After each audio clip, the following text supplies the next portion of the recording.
Welcome in. It's three-man front back in studio. Pat, Landrum, Molly, Conrad. Conrad's travel schedule, I was discussing that with him earlier this morning. He'll be out the next couple of days after today. Where are you going, Convo? I'm going to be in Destin. This is, as I said this morning, hopefully the last bachelor trip I go on. Another one. For a while, because if I go on another one, it means somebody got divorced. So we're hoping this is the last one. I don't think it's allowed for you to go for a second bachelor party trip for a guy that's already tried it once. And I didn't know what the standard was for that. I didn't know if you double dipped on those or if you get one and that's it. Well, I mean, I think typically you go smaller scale on your second one. Yeah. Maybe a round of golf and a little lunch. That actually sounds quite nice. Yes, it does. It's kind of like having a second kid when you on the first kid, you have all the showers, you have all the stuff, and then the second kid comes along. They just get all the hand-me-down stuff from the first one? Well, it's just like there's not a lot of big celebration. There's usually not a lot more. The pictures kind of, and Molly can attest to this, being the second child. I was the third child, but being the second child, seems like there's not as many pictures as the first child. My brother does have a lot. A lot of excitement. Yeah. I also feel like I always hear you get to the second one, you're like, yeah, the younger kids seem to get away with more. Maybe you're a little more. Maybe you just freaked out about the first one, then you're like, oh, they turned out okay, so this second one will be fine. Molly, too, can attest to the fact, being the second child, she got away with a lot more than her brother, and I can tell you for a fact that I got away with a whole heck of a lot more than my older brother and my older sister. Well, our age gap also helps. Yes, I learned. I learned what not to do. What's been wild is to watch my brothers and my sisters raise their kids, and they have multiple kids. First kid, especially with my sisters, it was like wrap them in Nerf. Wrap them in Nerf. Let's go Sammy safety with everything that we do. Second kid, you see they start backing off a little bit. Third kid, he'll be fine. No, they're playing in the road. No, no big deal. We literally look outside, and he is scaling the top of the swing set, just walking it like it's a tightrope. Oh yeah, good times. She's like, no, he's fine. I just enjoyed being the center of attention. She's like, Landrum, don't yell at him. It'll scare him and he'll fall. Wow. Like, I don't know how you do this. We have got some transfer portal news right out of the gate. The University of Alabama has just added a member. They sent out a fancy video just moments ago, and I will apologize to the audience. I do not know the correct way to pronounce his first name. Would you like to take a guess on how to say it properly? I've been working on pronunciations this morning for something else. Go ahead. Fire it at me. How do you spell it? Keitenn Bristow. Chitin. Keaton? Chitin or Keaton? Chitin or Keaton? See, I was going Keaton. Keaton. But you're going Keaton? No, Chitin. No, I think Keaton. But K-E-I-T, that's like Keith almost. So it'd be like Keaton. Was it? You think it could be Keaton? Keaton. Is it Keaton? Keaton? Keaton? Like the Tetons? Yeah.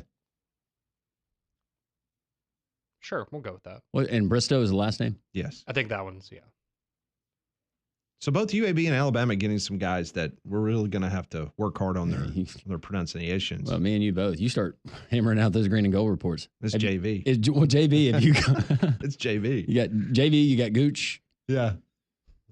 Pretty easy there. Yeah. But a 6'8" forward was the Western Athletic Conference Freshman of the Year this past season. He averaged 11 points, 4 rebounds, 1.5 assists per game. He started 19 of his 23 games, played during the 2024-25 season. He played at Tarleton State. He shot 46% from the floor, 32% from beyond the arc. Okay. So you lose out on a couple of bigger guys the last couple of days, but I'm not saying that Keaton Bristow won't be the answer to your problems, but they had to fill out the roster. And I think they still need two a more couple. guys. Yeah. So we'll see what happens there. Nate was out west, and he was like, I'm not leaving until I bring somebody back. Yeah, I mean, hey, if that's a guy that you project out at Alabama, I mean, doesn't shoot the 3-ball well, so that's maybe going to kind of limit him offensively at times in that offense. But he comes from a competitive league, basketball league. Mm-hmm. Western Athletic Conference. Yeah. He was the freshman of the year. So. Sure, you could do worse.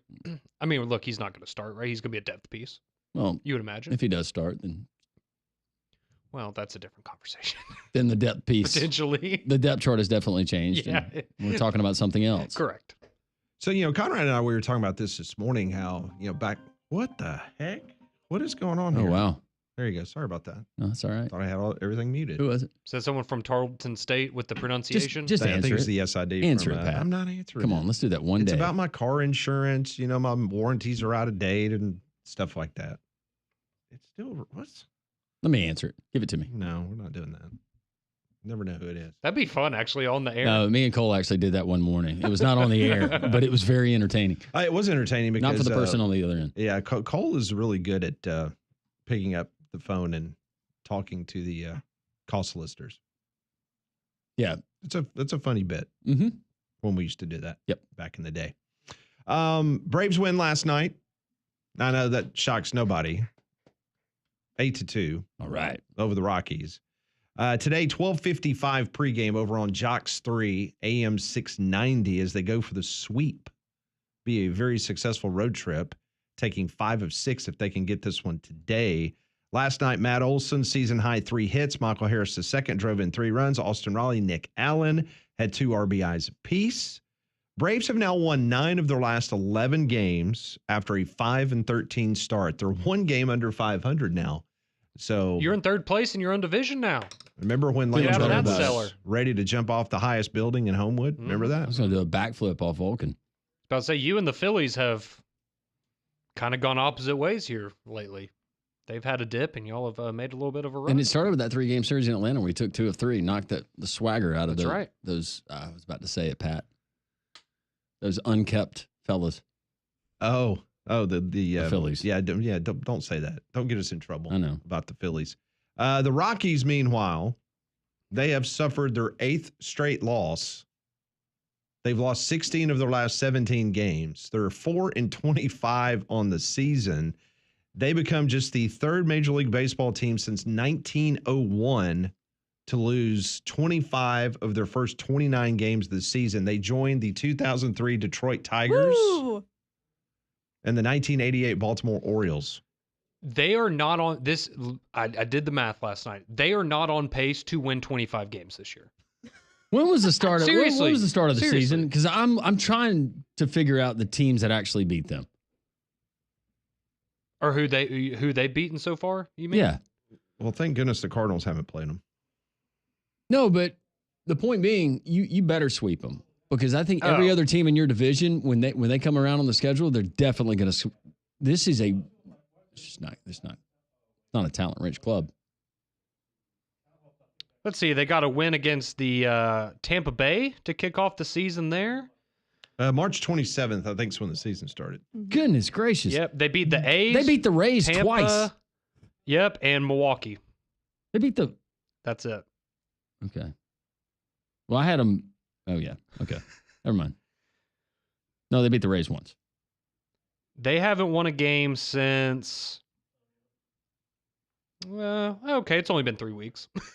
3 weeks. Well, Yeah, I mean, it's only been since the beginning. it's of an April. 8-game losing streak. They've lost 16 of their last 17. If you're management at this point and you know you're going to have a limited number of wins, do you champagne it?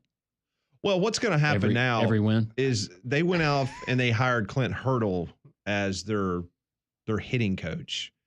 Hurdle used to be their manager. Yeah, it's kind of weird. And so why Bud Black was given more time as the manager. So they'll fire Bud Black and they'll name Hurdle as the interim manager. And then if at the end of the year he wants to sign up for more fun and frivolity there in the mountains. Hurdle would get a little spicy as a manager too. He I would love encourage. Hurdle. He would encourage his players to mix it up a little bit. And the only player I could name on their roster is Chris Bryant. He's been hurt this year. I don't know if I could name another person. I for think the we need Rockies to have a cutout, not a provocative cutout, but a cutout of something where we remove a piece every win. Yeah, just like in for Major Major League. Yeah, for the Rockies. We're just gonna need it to have way less pieces because we're not gonna. Have Do a you lot of guys opportunities. think they win 40 games this year? No, No. no.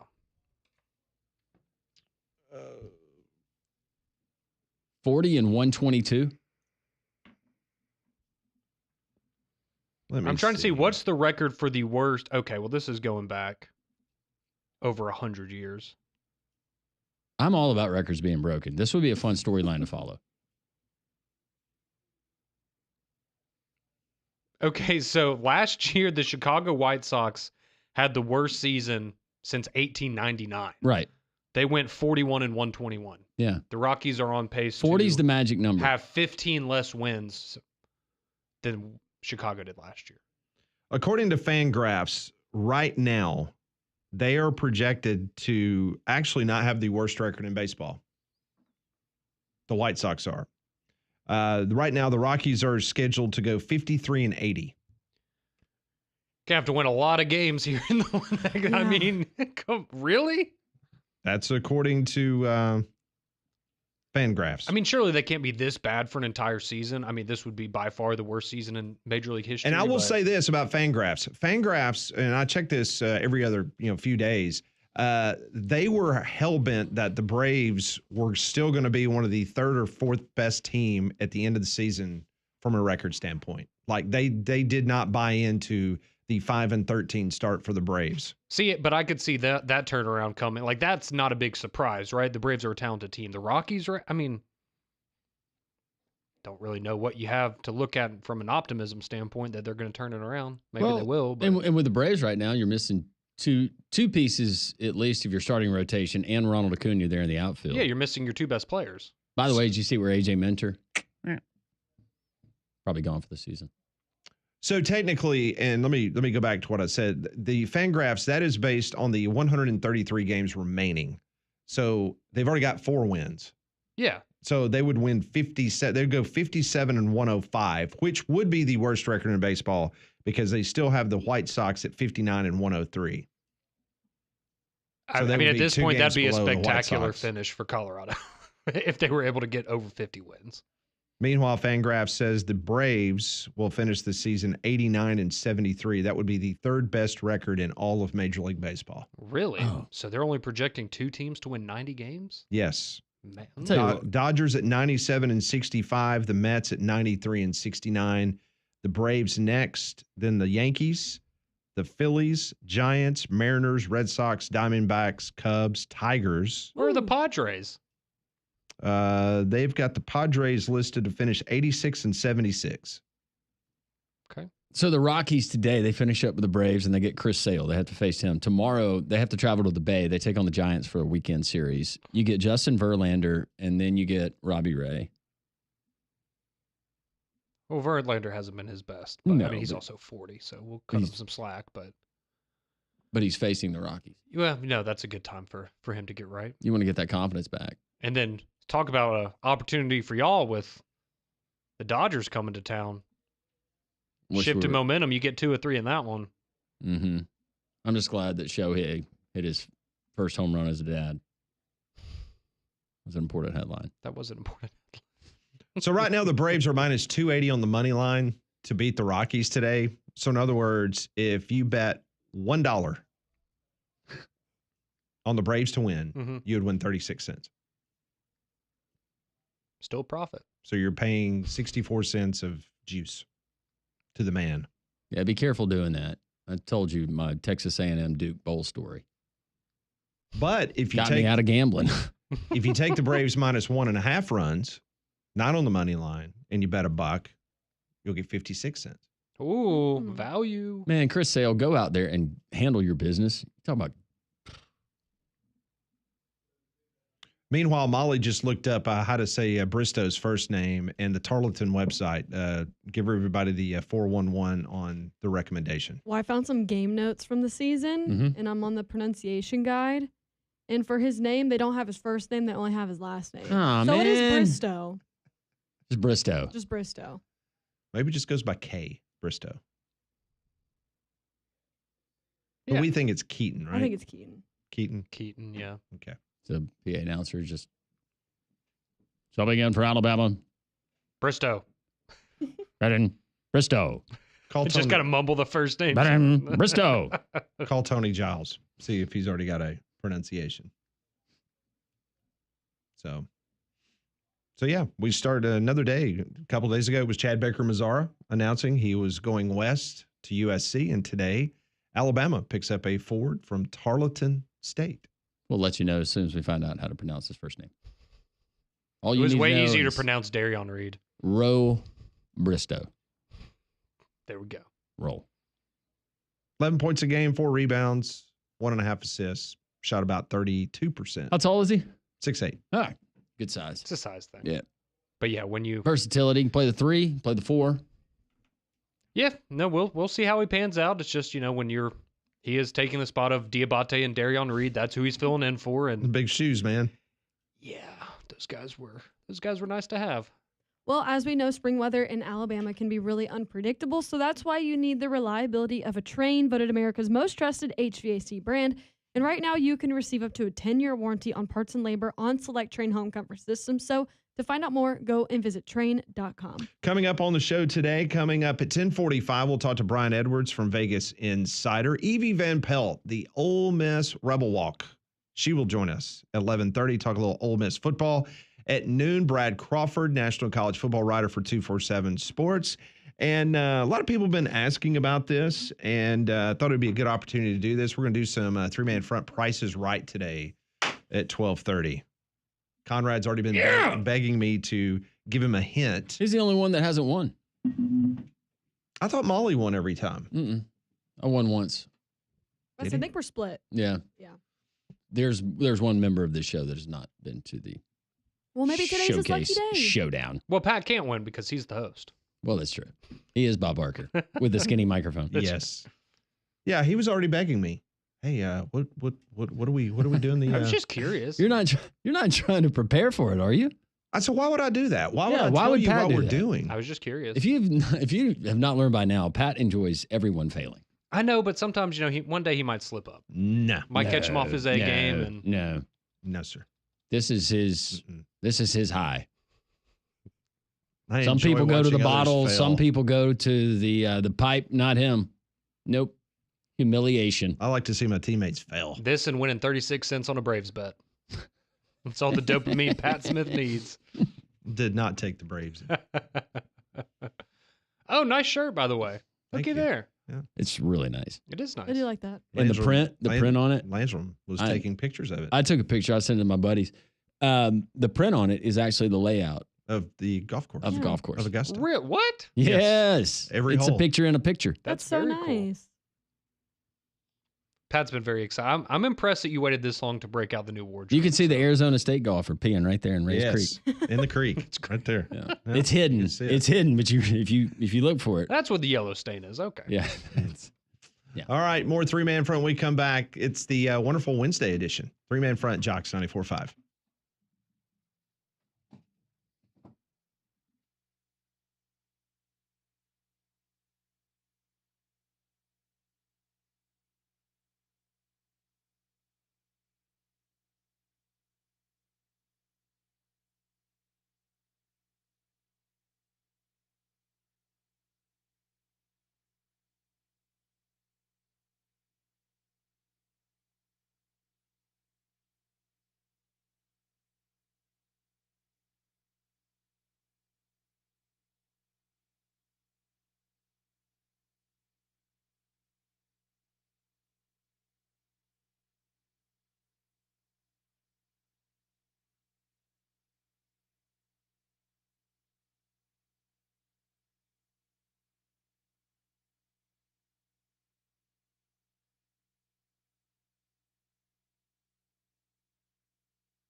So we're just talking during the commercial break. So I understand, Landrum, that the Atlanta Falcons have been fined. That's right. For Prankgate.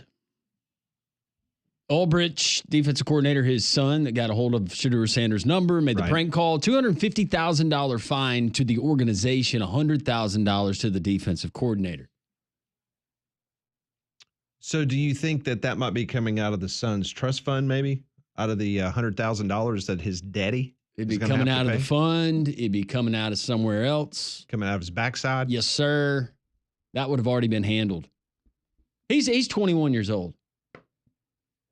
You know, he's fortunate that his dad didn't get fired. Yeah.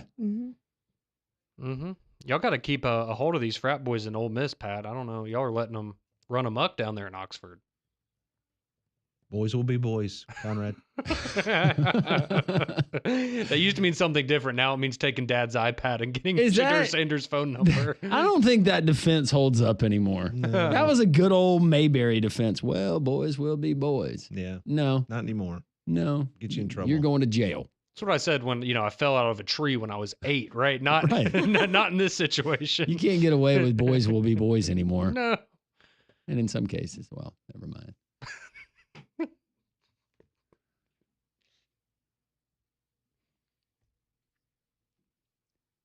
Timestamp 10:24 here on this Wednesday. How's everyone? So many roads we could have taken. Let's. Well, he was supposed to go down another road, but Yeah. he's decided not to. Holy Spirit intervened. Don't do it. What a Yeah, fun 200, Wednesday. 250 to the organization, 100,000 to the DC. What do you? There's still more reports. The fallout from Shedeur and what happened, what didn't happen is wild. But again, a $250,000 fine to $1 billion organization. I mean, come on. You know what that means? That means that I've got to stop by Home Depot on my way home today. That just means that That means that they've just had an increase on whatever. Your weed sprayer, your pump up sprayer just went up. Yeah.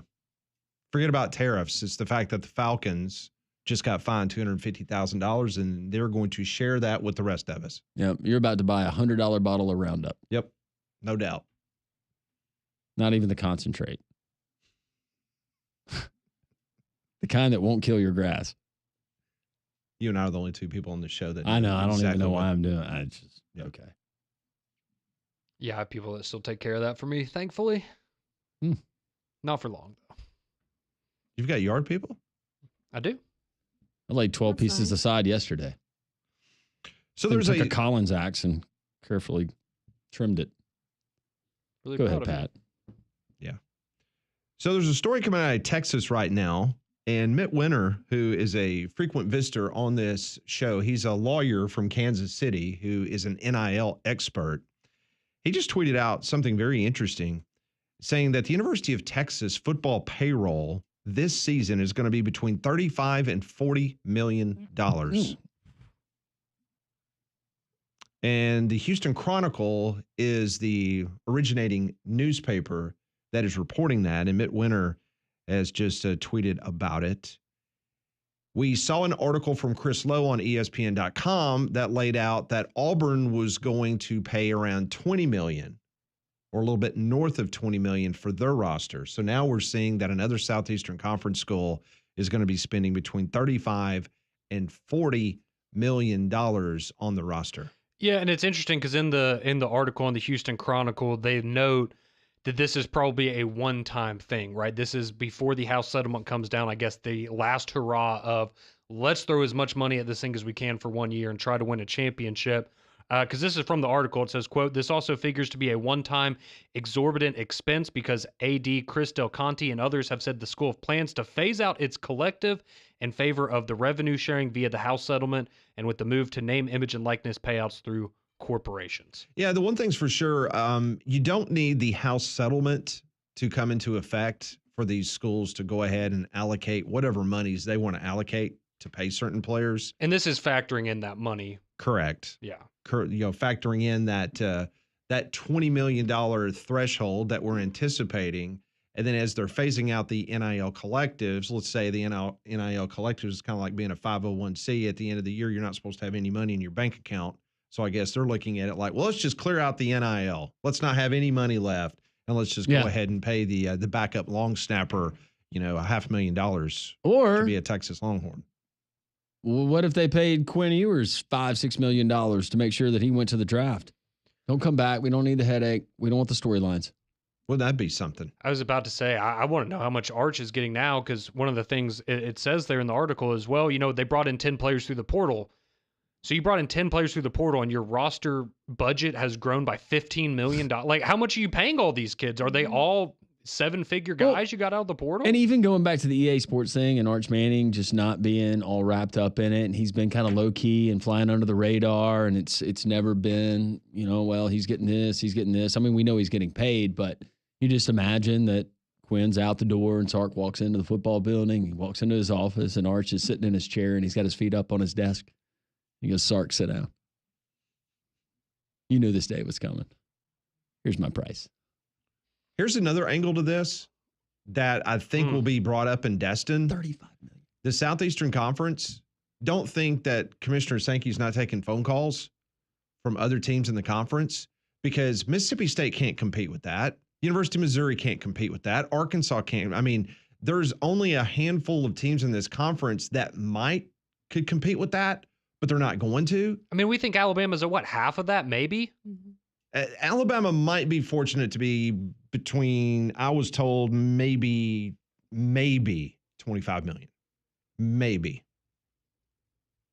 And Auburn's already in print saying, and we all think that Hugh Freeze gave that to Chris Lowe, which was, we're spending $20 million at least on our roster. Does anybody remember? I know Ohio State's, that's one we talk about and reference a lot on the show from last year in their roster, how much they paid. But Texas was up there, right?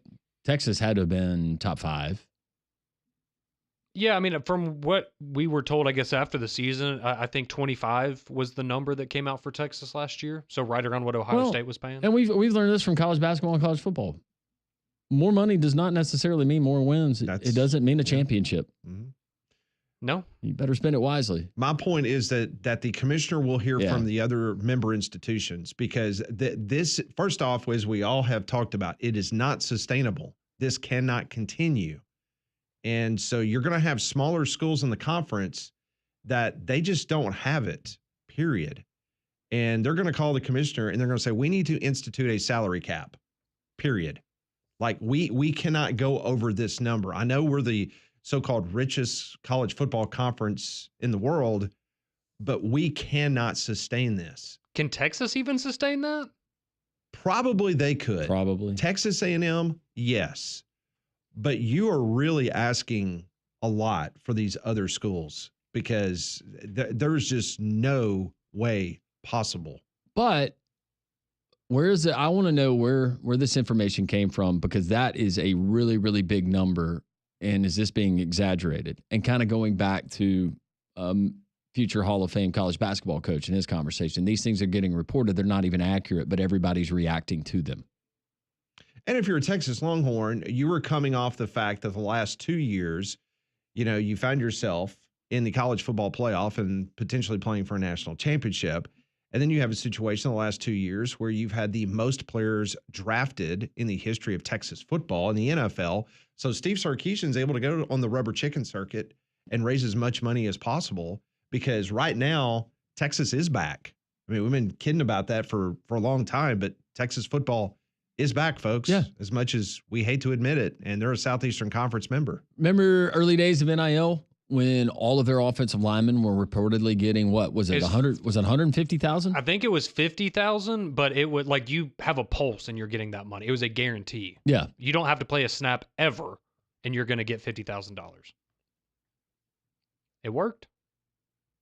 They rebuilt those trenches. Well, they had to be thinking, all right, this is what we spent on last year's roster. We couldn't beat Georgia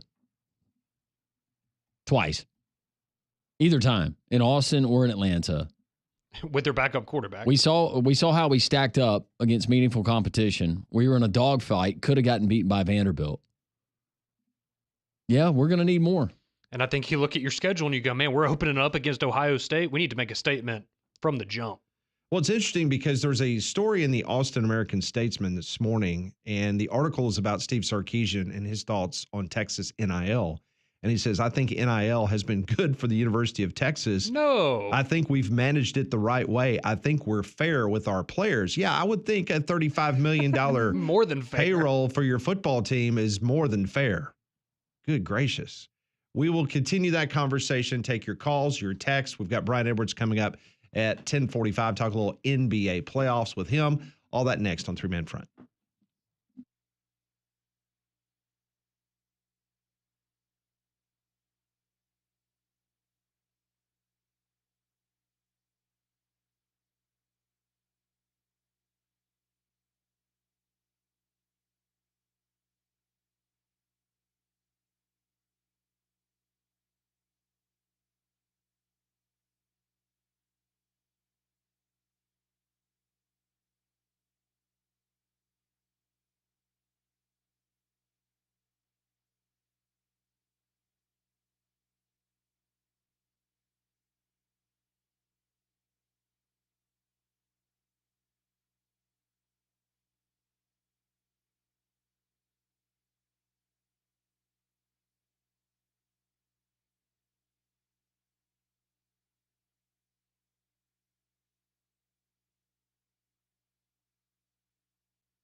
Ten 10:36, Jocks 94.5. We'll talk to Brian Edwards, Vegas Insider, coming up at 10:45. Big news this morning. Tarleton State transfer Keaton Bristow, has committed to Alabama. WAC Freshman of the Year, averaged 11 points per game.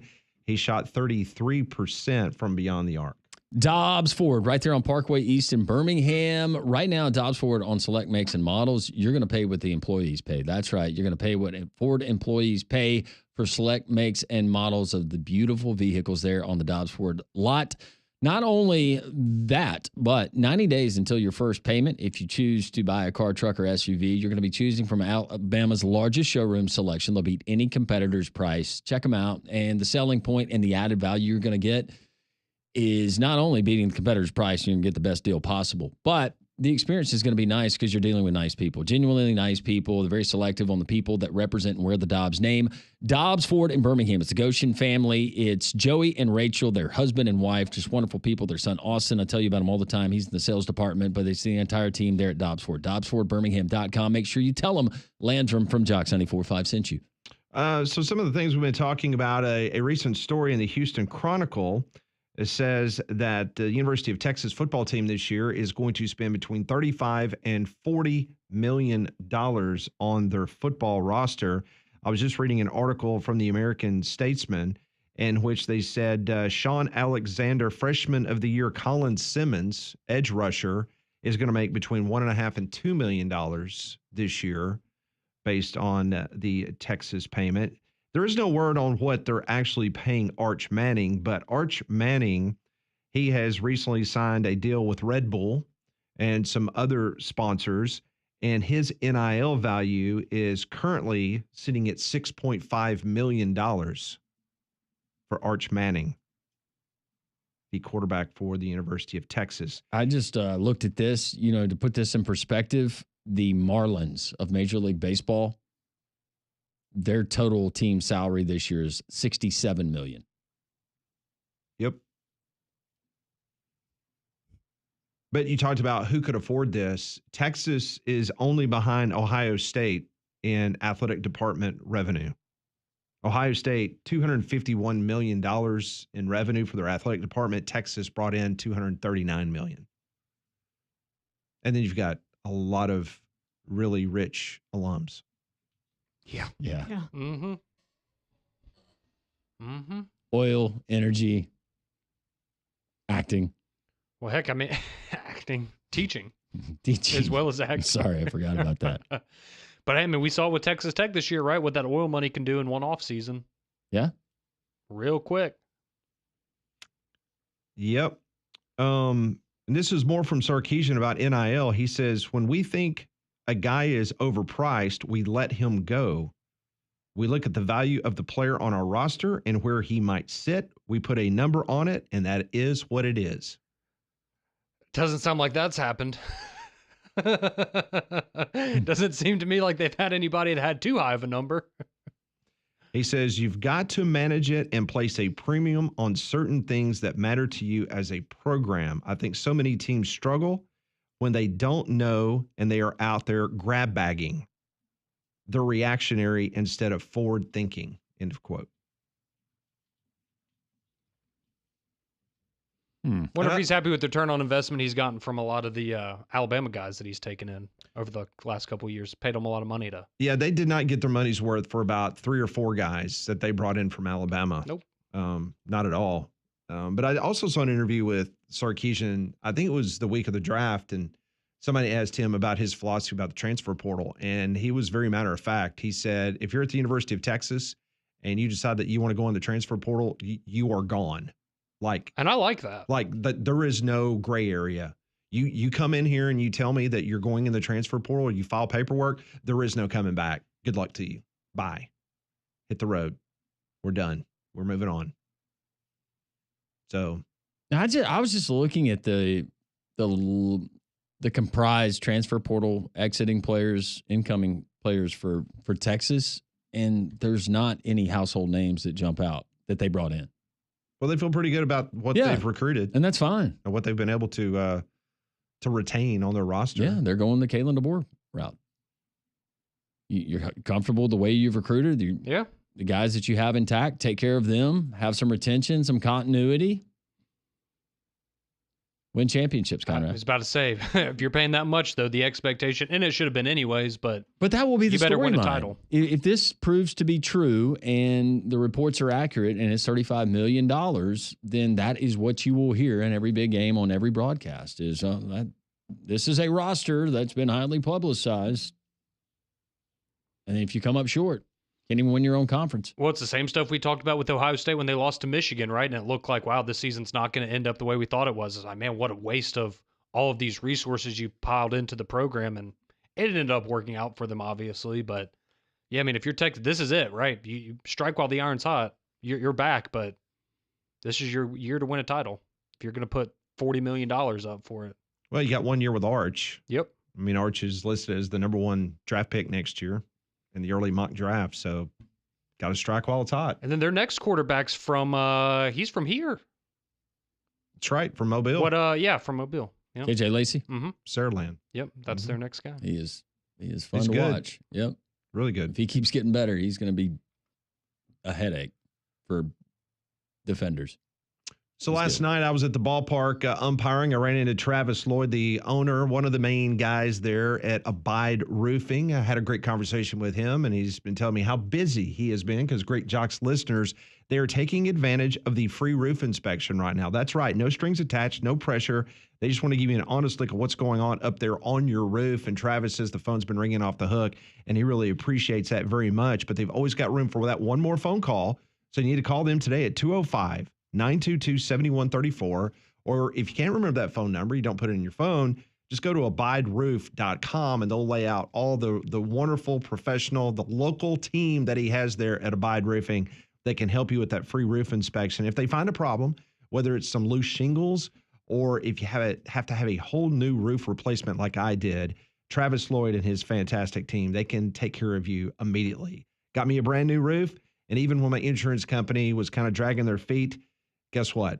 Travis got on my roof, spent over 2 hours with that adjuster, and he was able to work things out and got me that roof completely through my insurance company. I 100% trust these guys. They're licensed, bonded, insured. They're the real deal. So call them today, Travis Lloyd and the great team at Abide Roofing. That's abideroof.com, 205-922-7134. You want to get on the right side of things? Our Vegas insider, Brian Edwards, is going to tell you how next.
Our Vegas insider, Brian Edwards, coming up. He's going to talk NBA playoffs. He's got some hot picks, maybe one for tonight and one for tomorrow as well. I told you guys earlier in the show I had to replace a certain patch of grass in my yard that had burned up late last year, and I got some sod yesterday. The great thing about it, while I was putting down those few pieces of sod and prepping everything, I didn't have to worry about the bugs. Nope. And with the warmer months, you're going to have bugs, and that's going to be natural, but the stinging, the biting kind of insects that are just nuisances, you don't have to deal with them if you have a tailor-made program for your home or your business with our friends at Stark Exterminators. That's right, termites, roaches, ants, stinging insects. You can have peace of mind just for you and your family. You're outside and trying to enjoy the outside and the nice weather. Stark Exterminators. Call them today for your free home or business pest inspection, 855-STARK now, or go to starkexterminators.com. They've been family-owned for over 61 years. They're going to use the most environmentally effective ingredients available. That's the best way to put it. Stark Exterminators. Call today for the free home or business pest inspection, 855-STARK now, or go to starkexterminators.com. When you do so, tell them Landrum from Jocks 94.5 sent you. Joining us now on the Higginbotham Hotline each and every Wednesday, our good friend Brian Edwards joins us here on Three Man Front. Brian, I hope you're doing well on this Wednesday. Doing well, fellas. What's happening? Thanks for having me. Oh, as always, man, we really appreciate it. All right, let's talk a little NBA. You're hot as fire, as you typically are. That's one of your your wonderful leads in every single week is just your plays on the NBA. And Golden State is at Houston. This is a 6:30 game tonight. And right now, Golden State, they lead the series 3-1. And I'm sitting here looking at a live line right now, and the Rockets are a 4.5-point favorite there at home in Houston. I understand that you might like a play here tonight. I do, but I like them at 4, and there's still plenty of books that are at 4. Did you say 4.5, Pat? Yes, 4.5 as of this second. Right. Yeah. Okay. Yeah. Well, there are still plenty of 4s, so I like it at 4. I still like Golden State, obviously, to win the series, but I think back at home, I think Houston gets this one. I think Jalen Green, who had 38 points in Game 2 at home, but has been otherwise held to single digits every other game in the series. I think, he's a young guy. He had some playoff jitters, I thought, in Game 1 and just didn't play well on the road. I think we'll get your normal effort out of him. He averaged more than 20 points a game during the regular season. And I just think this one's going to be all Houston. I think Golden State will close it out back in San Fran this weekend. But tonight, I like the Rockets laying the 4. Brian, another game we got coming up tomorrow. We had another game last night, and it was the Knicks at home versus the Pistons. The Pistons get a nice clutch 3-point win. They stay alive. They now head back to Detroit for Game 6 of that series. Who do you like in that one? I like Detroit. This has been a fantastic series. Detroit in Game 1, they had an 8-point lead with about 9 minutes left in the fourth, but let it get away as the Knicks went on a 21-0 run, and Pistons didn't even cover that game, but they bounced back in Game 2. They went outright and lost some tough ones at home. Certainly, the whistles were not kind Sunday in Game 4, but they get it back last night. This series, I think it's going 7. I think we might not have a close game for the first time. I think this one's going to be all Detroit, -2 at home. I like the Pistons to force a Game 7 at MSG, and that'll be awesome this weekend. I know you might not have a play on this one, but I'm just curious because you obviously follow the NBA much closer than me and Landrum do on a daily basis. Are you shocked about the Clippers and Nuggets series so far? I wouldn't say shocked, but I did like the Clippers to win this series, and especially with Westbrook missing a game, although he came back and played fantastic last night, and Michael Porter Jr., although he has played great, but his shoulder's definitely bothering him. I am a little surprised. I won't say shocked. And I don't like that game tomorrow. I mean, I think the Clippers win. I would be okay with them in a money line parlay, but I definitely don't want to lay the 6.5 or 7 on that one. But I do like a money line parlay that starts with the Rockets tonight and then continues tonight with the Lakers. I don't want to lay the 5.5, although if I had to pick it, I probably would go Lakers tonight. But so Lakers and Rockets in a money line parlay with the Pistons finishing that tomorrow. And the money line prices that I looked at when I was taking the best off the board, that would give me a plus 298 return. But even if you don't get the best numbers, you're probably looking at least a plus 270 to plus 275 return. Again, that's money line parlay, Pistons, Lakers, and Rockets. And looking ahead, now it's not going to be till next Tuesday, but when the East semifinals start next week, we've got Cleveland listed as a 7.5 or 8 point favorite in game one. And I like the Pacers catching the points plus 8 next Tuesday. What about the eventual NBA champion? I'm just looking at futures. You might not have it pulled up, but is there a value pick that you can recall offhand? Yeah, I'm pulling it up right now because I haven't seen the updated ones. I was pretty much a sensitor going into the first round saying, I don't like the odds, but if I did anything, it would probably be Celtics plus 190. Okay, I see they are now plus 195. All right, so after watching these series,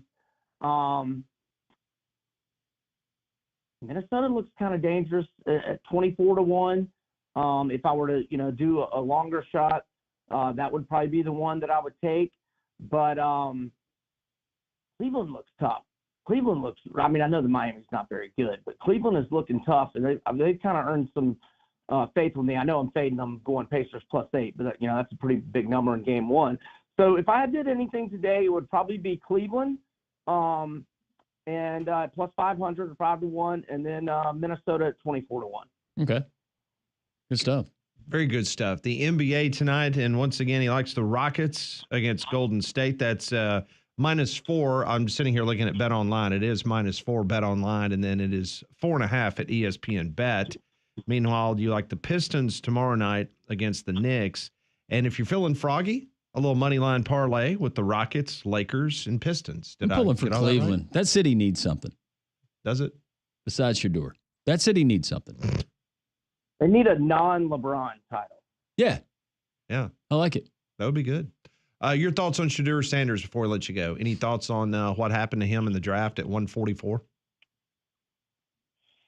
Well, I think Cleveland got a steal. Mm-hmm. I think this topic has been covered enough, so I don't really need to chime in. Although I will compliment Chris Carter. I thought his analysis of it yesterday was fantastic. I think it was yesterday. It might have been Monday. I thought it was fantastic. If for those that have not heard that, I'm just guessing based on his comments, Brian. Sorry to interrupt, but that he and Dion are not best buds. You know what? Maybe that's a wide receiver corner rivalry. Maybe I didn't so. even think about that angle. Maybe I need to look that up. That might go back a long way. Yeah, there might be some history there. Yeah, I didn't even think about that. Yeah, I bet there is now that you say that. All right, I thought he nailed it. I've got one other question for you quickly. Conrad's going to be down at Santa Rosa this weekend for the next 4 days. Can he be your emergency contact if he gets in trouble? Please, I would want to drink a beer with Conrad regardless. Give him my number, Pat. He gets weird, right. man. He gets weird. Just be careful. He starts crying when he drinks beer. It's weird. Yeah. He gets real close. He's a real close talker after several beers. Yeah, just beware. Oh, I'll give you some Tic Tacs then. Yeah, there you go. All right, Brian, have a great weekend. Maybe you'll run into Conrad on the beach. All right, fellas, y'all have a good one. Thank you. More three-man front, Wednesday edition, Jocks 94.5.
It is hour number 2, 3-man front, Jocks 94.5 on this beautiful, beautiful Wednesday. Some bad weather coming in here, I think, tomorrow night. Hopefully we'll be out of here for the weekend. Bring the rain. Big news in Tuscaloosa this morning. Tarleton State transfer Keaton Bristow has committed to the University of Alabama in basketball. The WAC Freshman of the Year averaged 11 points, 4 rebounds. He shot 46% from the field, 33% from beyond the arc. So Alabama, to my best count, has about 2 roster spots remaining. And that's assuming that LeBaron Philon is indeed keeping his name in the NBA draft, which he gave an interview earlier this week in which he said he is. As of this moment, that might change. So a little bit of news coming from the Alabama basketball team. Well, just over a week ago, I got to visit our friends at Diamonds Direct. And let me tell you, from the moment that you walk through the door, you can feel the Diamonds Direct difference. You're welcomed with a beverage. I got myself a water, and you're truly treated like a VIP. Their team of experts takes time to understand exactly what you're looking for. They offer helpful suggestions and inspiration as well. Plus, there's no pressure. It's just expert guidance every step of the way. They also have very transparent pricing, exceptional customer care, and a lifetime services like cleanings and sizing is always free. So whether you're celebrating something big or you just want to treat yourself, their team is there to help guide you. Like I said, with no pressure, just expert support and true value. So go check them out at Diamonds Direct. So on the Pivot podcast, hosted by Ryan Clark, Josh Jacobs, former Alabama running back, former Las Vegas Raider, now Green Bay Packer, he went on the podcast, and Josh Jacobs was supposed to go out with Henry Ruggs on that terrible night there in Las Vegas.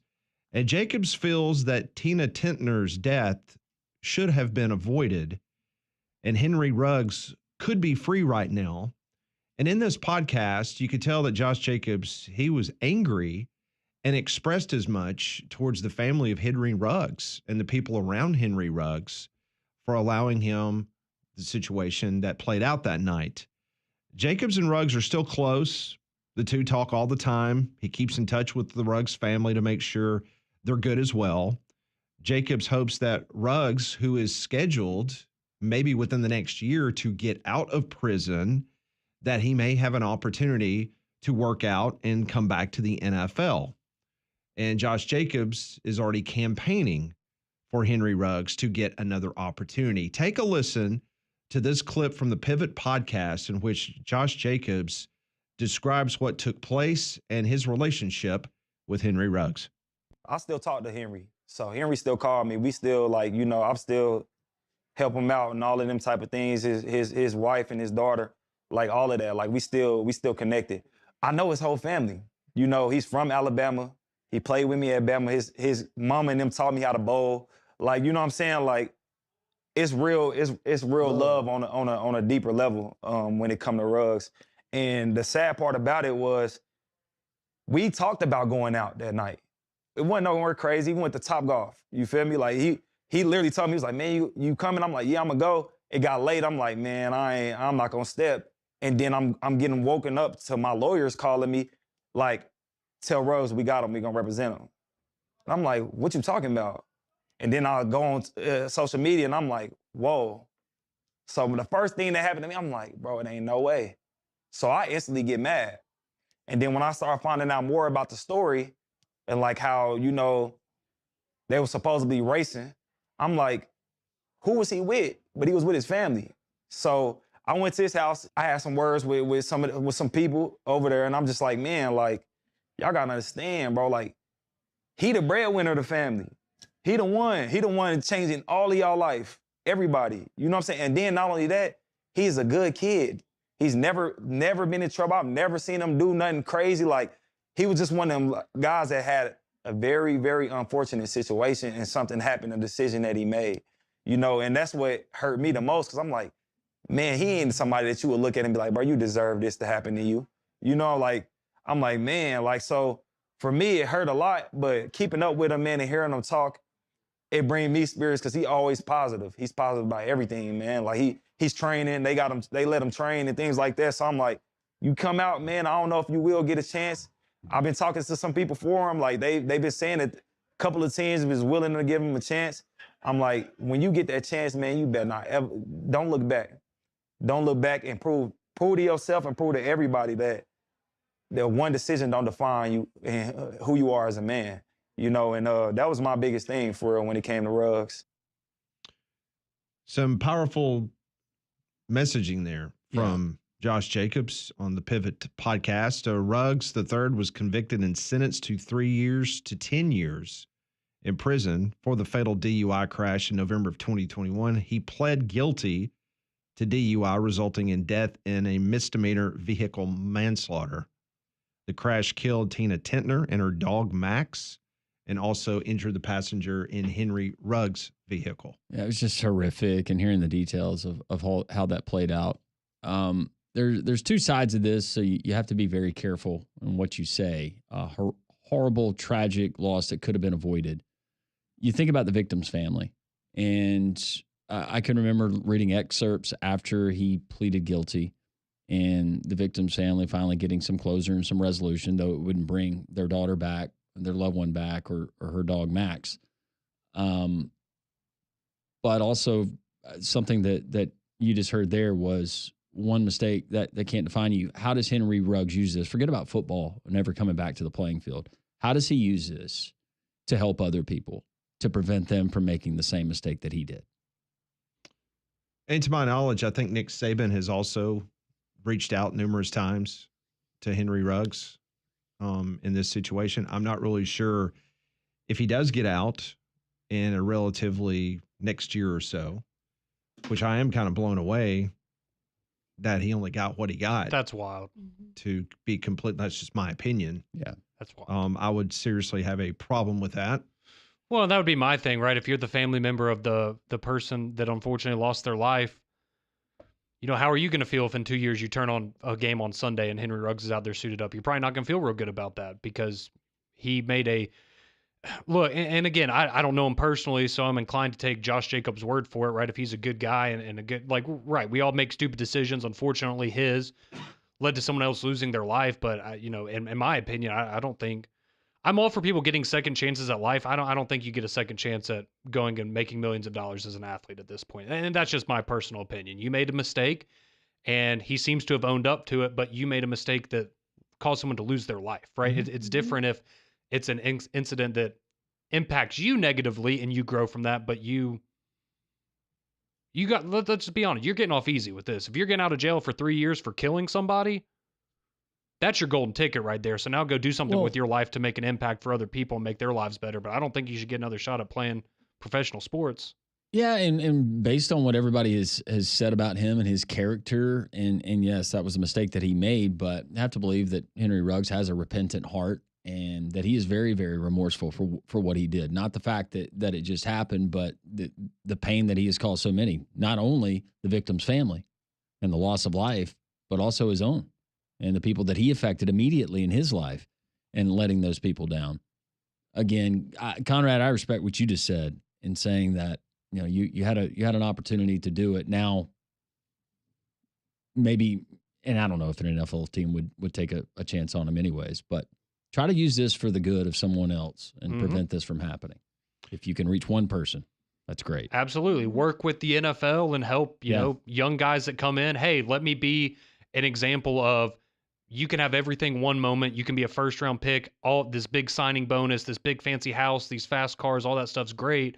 But if you don't manage it the right way and you don't surround yourself with people that are going to get the best out of you, you can also see how quickly all that can be taken away. That could be something that could be a way to pay it forward to the next generation. He was driving more than 150 miles an hour. And he had more than twice the legal limit of alcohol in his system. And he rear-ended the other car. That caught on fire. Yeah, with the dog inside. Ruggs' attorney at sentencing, he says he does accept his anticipated incarceration completely, Your Honor. I sincerely predict that when Henry leaves prison, he will do everything in his power to teach young people not to ever drink, speed, and drive. Hope so. And if I understand this correctly, he also, during his time in prison, he has worked at the governor's mansion in Nevada. Is that right? Yeah. That was his making $2.50 an hour. Yeah, I don't know what he was doing there. I think it was an hour.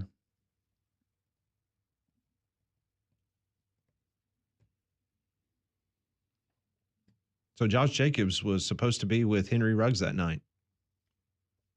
They're going to go to Top Golf. It's about to say it's one of those things where you say, well, it's a good thing Josh Jacobs wasn't there, but then I think you start to wonder, and it's unfair to him, right? I hope he doesn't feel this way, but he probably does. Of, well, what if I had gone? Could I have been the person to step in and say, hey, don't drive, or hey, let me take you home, or something along those lines to where that situation could have been prevented? Not that it's in any way his fault, but We've discussed this many times, not only the Henry Ruggs situation, but the NFL has a program where if you're out and you need a car or you need someone to come assist you, it's a phone call away.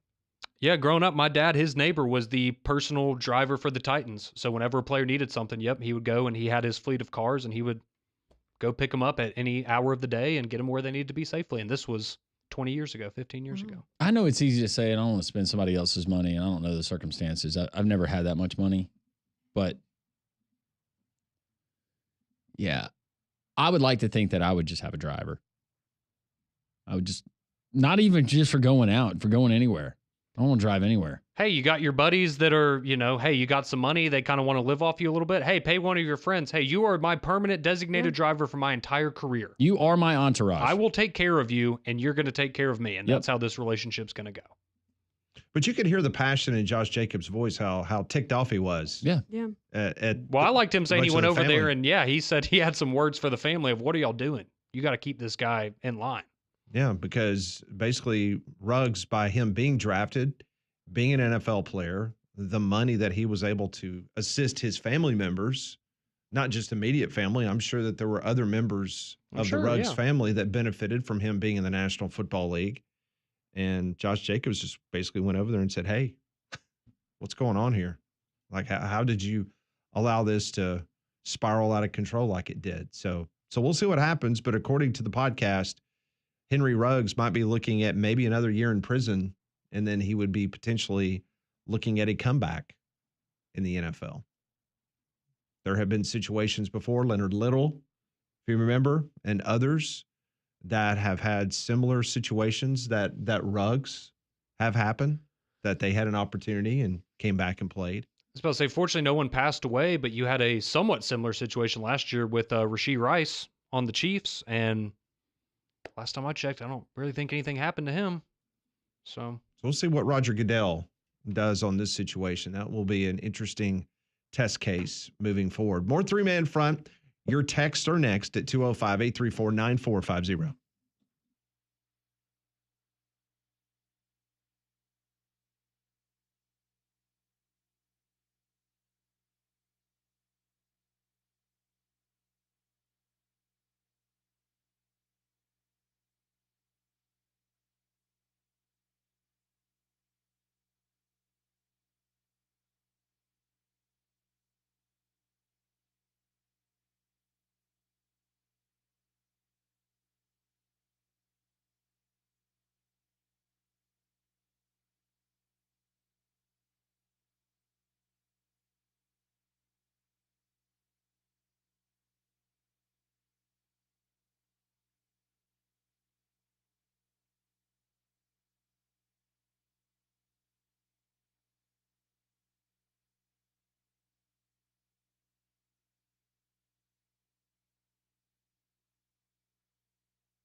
Lunchtime for some of you, and you can get into Rambler Sports Bar and Grill. I'll tell you about it all the time for happy hour, watching the big events on the 283-inch projector screen that's high def and the state-of-the-art sound throughout the house. But they've got a great lunch menu. You can call ahead, and they're going to guarantee that they're going to have it ready for you the time that you place your order. Also, free parking is there at Rambler Sports Bar and Grill. It's conveniently located 1630 2nd Avenue South, near Railroad Park. Check them out. Open lunch today, open for dinner tonight, and all the way through Sunday night. And you can catch the UFL, Major League Baseball, the NBA playoffs, and much, much more. It's Rambler Sports Bar and Grill, 1630 2nd Avenue South, near Railroad Park. A lot of things we've been talking about this morning. Alabama gets another player out of the transfer portal in basketball. They got about 1 to 2 roster spots remaining, depending if LeBaron Philon is going to be coming back. We just heard a very emotional podcast with Josh Jacobs, talking about his relationship with Henry Ruggs, the Alabama former wide receiver who was drafted by the Las Vegas Raiders and was involved in a horrific crash. He was drinking and going at high speeds and killed a woman and her dog. And so he's been in prison for the last 3 years, and he could be getting out in about another year. So the text line is open, 205-834-9450, brought to you by Courtesy GMC. Yeah, guys. Jimmy texts into the show and he says, Henry Ruggs is an incredible athlete, but unfortunately it's too little too late. He got as little time as he did because he had the money to pay for those lawyers. To view it otherwise is sugarcoating it. Sad but true. Thank you, Jimmy, for the text. Tim says, how about Michael Vick? Disgusting, despicable, horrible.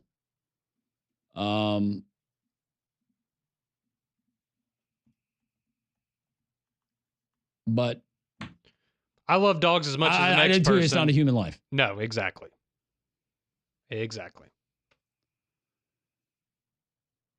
This one rolls in. Henry Ruggs was wrong for what he did, and he probably deserves to be punished more. I feel sorry for the victim and her family, but I agree with everything Josh Jacobs said. His words were so true and accurate. They really moved me.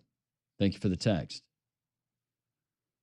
On from a very serious subject to one that is not serious. This question coming in for Conrad or just the group. What dudes are having beach bachelor parties?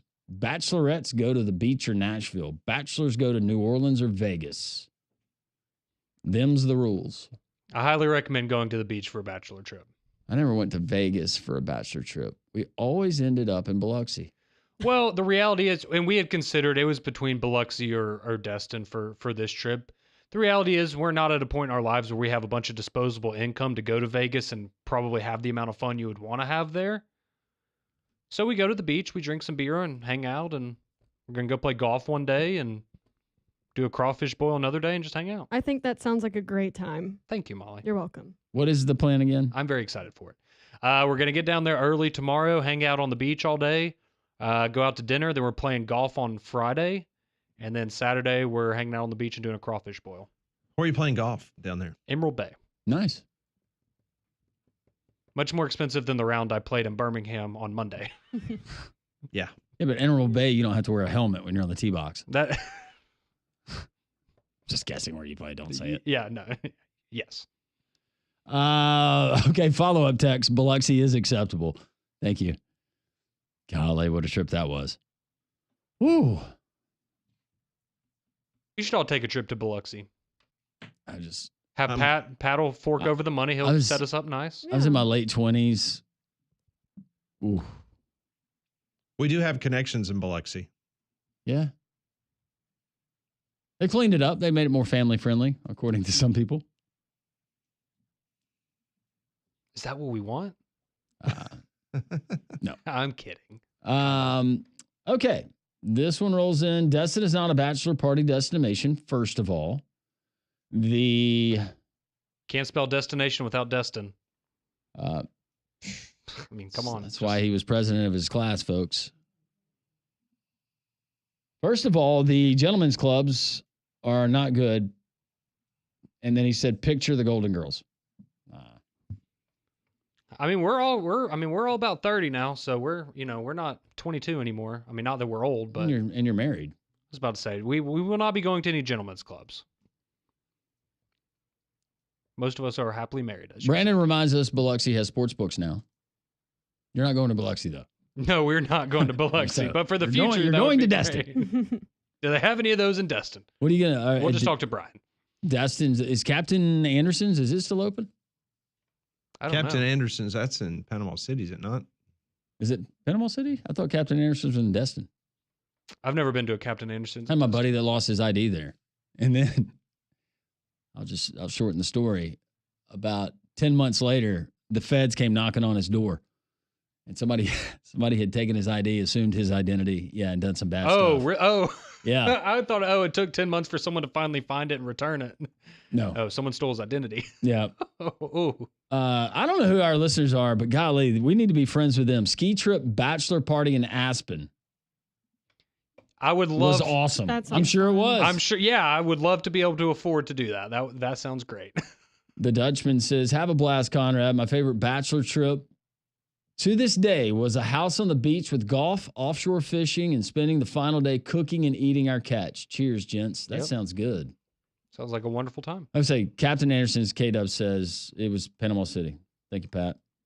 What was the other one, though? I thought there was a... You got the back porch. You've got the crab trap. Yeah, that's what we were talking about this morning. We go to the we've gone to the Whale Tail. That's like a restaurant. It's like on the beach. Yep. They have a bar that you can walk up to from the beach, which is nice. Yeah, there's a lot of good spots down there.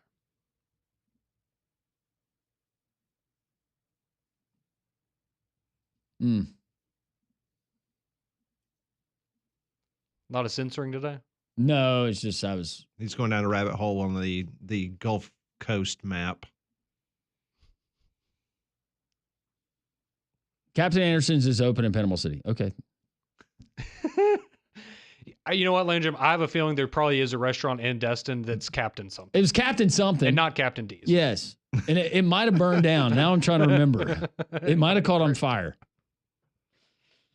I'll be on the It was lookout. all the hot pants on the dance floor. That's right. I'll be on the lookout this weekend. Got to go check out the Green Frog in Destin, Fort Walton. Green Frog. Green Frog, okay. Mm-hmm. Pompano Joe's, Lulu's, and Back Porch. Yep. Haven't been to Pompano Joe's, been to Lulu's and Back Porch. Go to Harbor Docks. You got sushi. Okay. That's probably not your I'm not a scene. big sushi guy, but You're okay. not. Maybe my friends are. Harry T's caught on fire. It was the Tiki Hut. Thank you.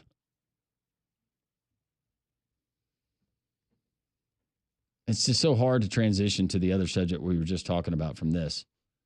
We'll give it some space. We'll let it breathe a little bit. They're a little different. Yeah, this one going back to the report of Texas spending $35 million on their roster for the upcoming college football season. How long until the top 40 or so schools break off and tell all the other schools to kick rocks? Yeah, we've talked about that for the last couple of years. Going back to Arthur Blank and our friends at Home Depot, maybe raising the prices because the franchise was just fine because of Prankgate with the defensive coordinator of the Falcons. Prankgate, is that what we're calling it? I'm calling it Prankgate. I like it. This one comes from Evan. He says, shop at the Pelham Home Depot, Pat, and ask for me. Okay. Just What's go the find name? Evan. Evan? Okay. Speaking of the prank calls, apparently there's another player that has just come forward, according to Molly, that says that they were pranked on draft night. Yeah, so this is from Adam Schefter. Turns out that Abdul Carter also got a prank call during the second pick in which a caller said he was from the Jags and that they were going to select him second overall. His agent said it's unfortunate that these private numbers are getting to people making the prank calls.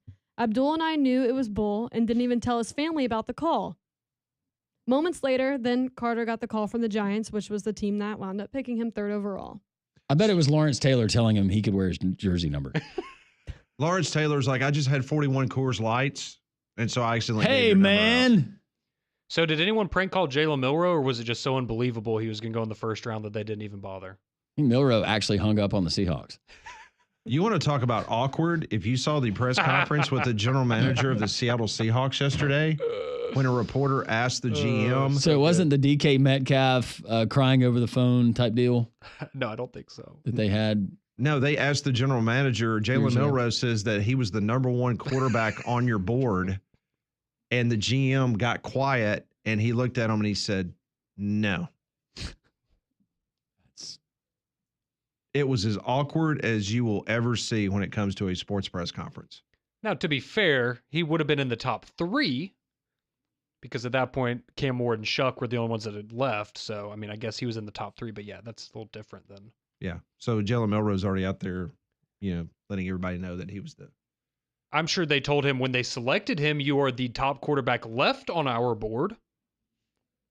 That's probably how that conversation So if you want to have a good laugh, go watch the general manager in that clip of just basically. No, you were right behind Arch Manning and Garrett Nussmeier, and we realized they were not coming out until next year. So yeah, that just. Sorry, it's too easy. We tried to trade you for Jeremiah Smith, but apparently that kid can't come out of college. Unreal.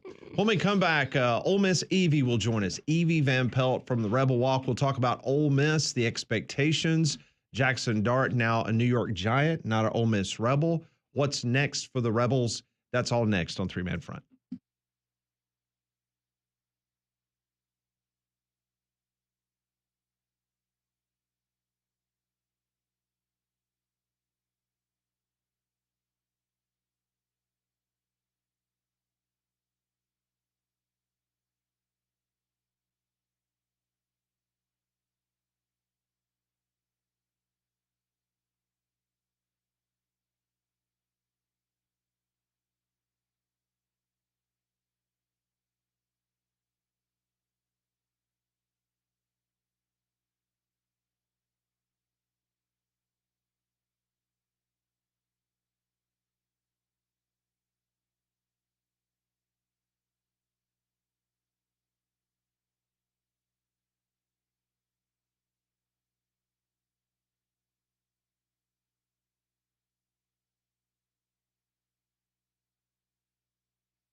We'll find out what's going on with the Ole Miss Rebels this offseason. Hotty toddy.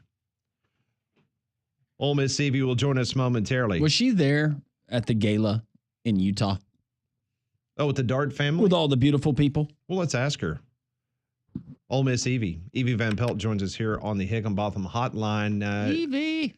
I don't know if you heard the question from Landrum. Were you in the wonderful Dart family location in Utah as he was drafted by the Giants? I was not invited to the Dart family compound. Were you Sadly. at Jimbo Fisher's ranch outside of College Station? No, I think with A&M only having 3 people drafted, I don't think that was. That was crazy. Man, why are you taking a shot I at don't Texas think A&M? Did you celebrate Walter Nolan though? Because he did go to Ole Miss. Yeah. I did, and thanks to Ole Miss, he got picked, number 16 That's right. overall in the first round, and I don't think that would have been the case had he have been at A&M. I think you're right. I don't know for sure, but but he might have bumped them up to 4. So. So what about that? Ole Miss with 8 players drafted. That is pretty impressive, more than the Alabama Crimson Tide or the LSU Bengal Tigers. I know, that really was impressive. And I tell you what, as impressive as it was, the only downside of that is they missed the playoffs. So that was we all knew that was an epic roster, and it was sad they missed out on the playoffs. But, I mean, gosh, to have, you're right. I think 8 and not very many. I mean, the people ahead of them, Ohio State, Georgia, Texas, and Oregon. So they're in good company there.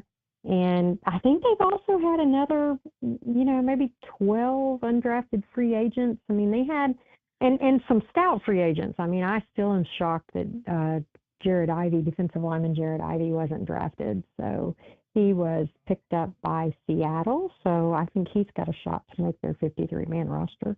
Evie, we knew there were big expectations for Lane Kiffin and Ole Miss heading into last year and missing out, unfortunately, for you guys on the college football playoffs. What about this year and replacing a lot of that talent, namely your quarterback, Jackson Dart? What are the expectations in Oxford?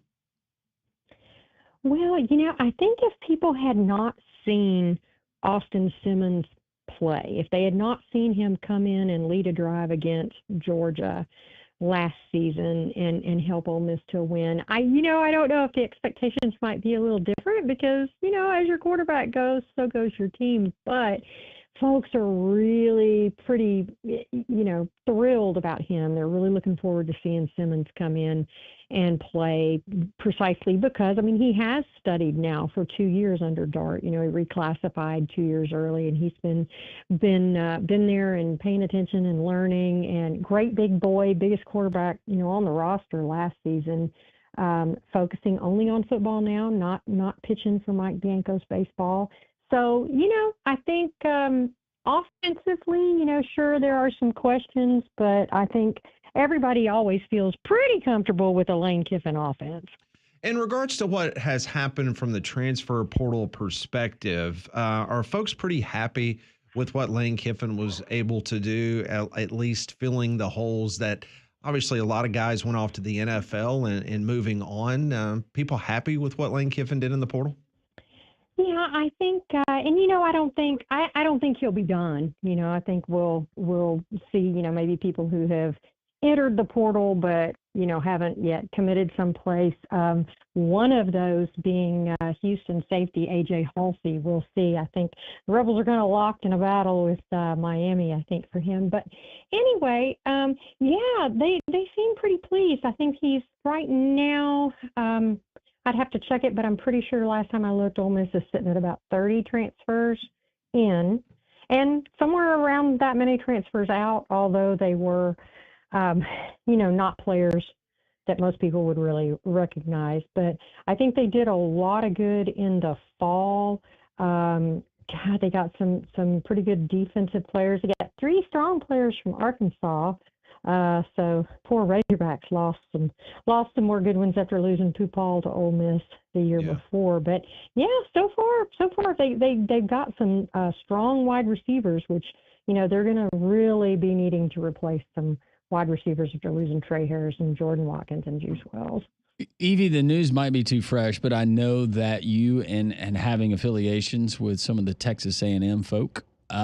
Texas reportedly, they're going to dedicate $35 million to their upcoming 2025 college football roster. I want to get your thoughts on that. How is that being received there in College Station? But also, what if, and this information is really tough to ascertain, but what is the number or ballpark number for Ole Miss as far as their collective and what could be appropriated towards their college football roster this upcoming season? Yeah, I saw that earlier today about Texas, and I think the thing is, I mean that is accounting for that $21 million rev share. So that is included, I believe, in that number. And I mean, I think A&M is ready, willing, and able to get into open the checkbook up. We've learned that there hadn't been a whole lot of restraint there. There's been not as much production, but there hadn't been a lot of restraint. So I don't think that A&M is really necessarily worried about that. I will tell you, we've got an interview coming out today, I believe, later today with Walker Jones, the Grove Collective director at Ole Miss. And, he just talks about the challenges of all this because we still don't know exactly how it's all going to play out and how is the roster caps going to work. And, he talked about Ole Miss, perhaps, Ole Miss isn't Ohio State or Alabama or the University of Texas in terms of money. So they've got to get a little more creative and coming up with ways to try and be competitive with everybody. That's where people like Pat come in. He's got to come off. He's stuck on this $100 a month there to the collective. And we told him, you got to up your game. You just might have to up it a little bit. Yep. Yeah. I'm waiting for that powder blue T-shirt that Lane Kiffin keeps promising me if I up my ante. So we'll see if I and get you it. still haven't gotten it. No. Oh man, I got to put in a good word. Is it game for worn? you because we gotta make that happen. Absolutely. Do you want I need that powder blue sip shirt. I gotta have that. Okay. Evie Van Pelt joins us from the Rebel Walk here on the Higginbotham Hotline, talking a little Ole Miss football. So when we get together in Atlanta later this summer, where do you think Ole Miss is going to fit in the pecking order in regards to the way the media is going to see this team for 2025? Lee, y'all always ask me the best questions. Well, I think probably we'll see Georgia and Texas up at the top. I don't know, I mean, it's almost like than everybody else. I mean, it's tough to know, but I think for the Rebels, probably, I don't know that they're going to be, presumptively as high as they were. I mean, I don't know what the preseason thing was for them last year, but I mean, arguably with so many players returning in Jackson Dart, first team all SEC quarterback, the expectations were probably a little bit higher.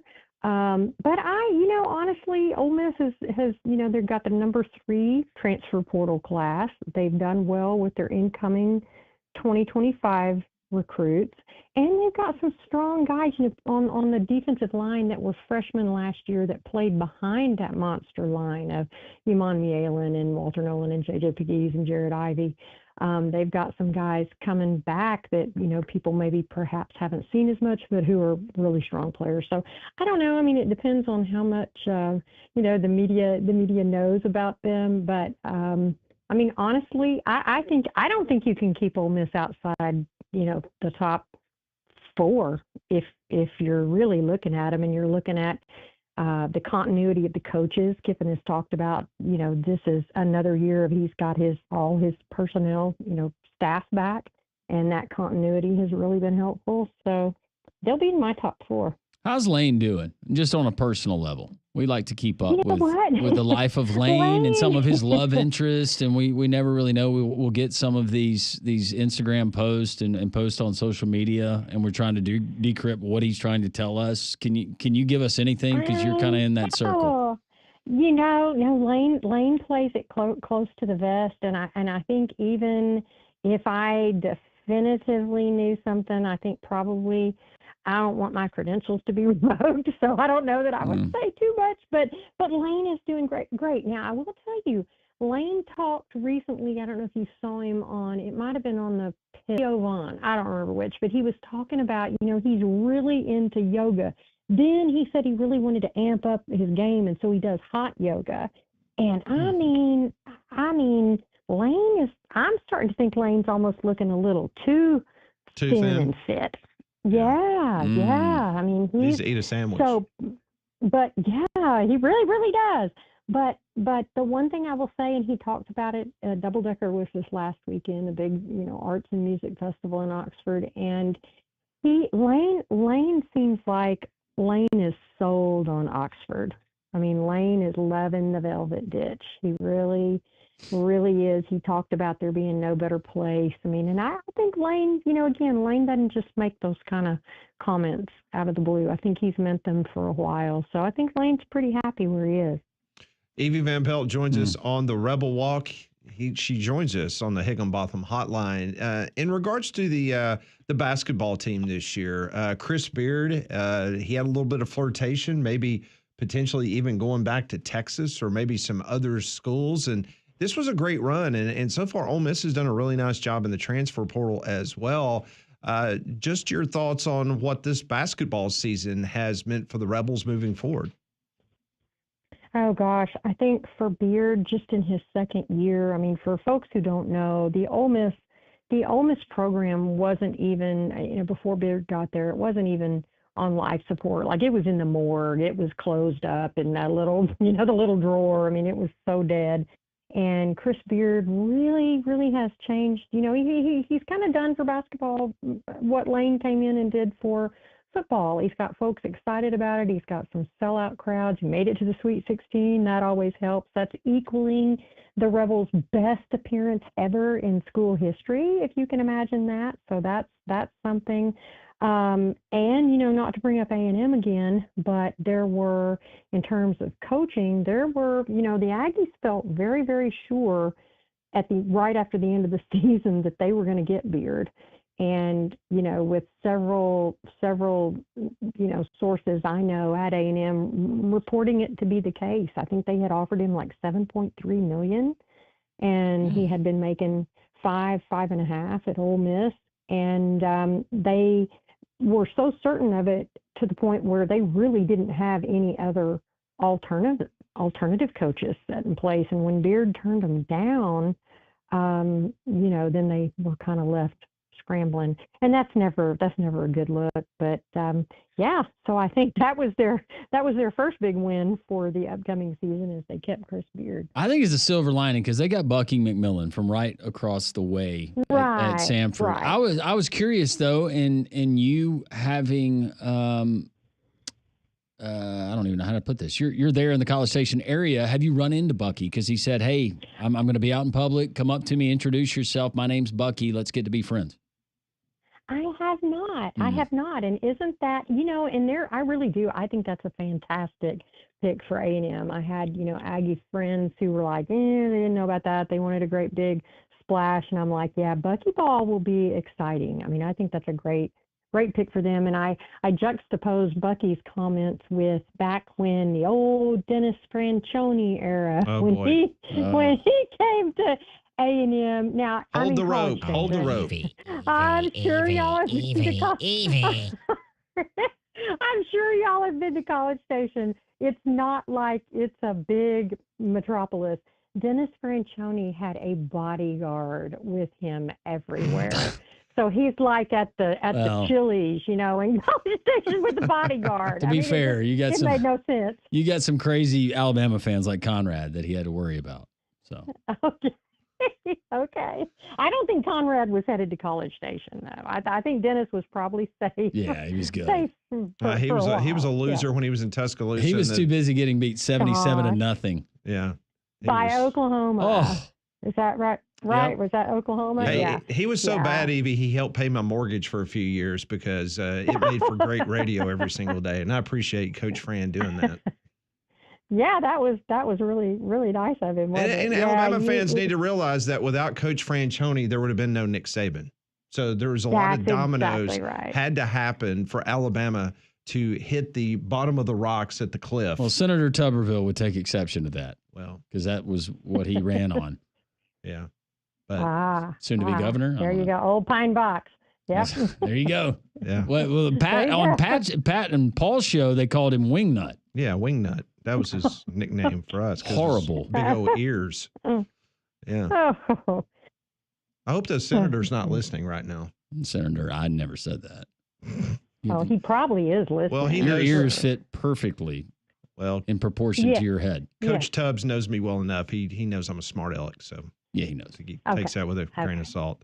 Well, Evie, Okay. always fun to catch up. Hopefully, we'll see you soon. You'll be in Atlanta, I take it, right? I will be there. I'm looking forward to it. Okay. Well, we will see you over there. We'll probably talk to you before then. Have a good rest of the spring. Bring your extra curling iron or Yeah, we don't straightening want iron. another accident.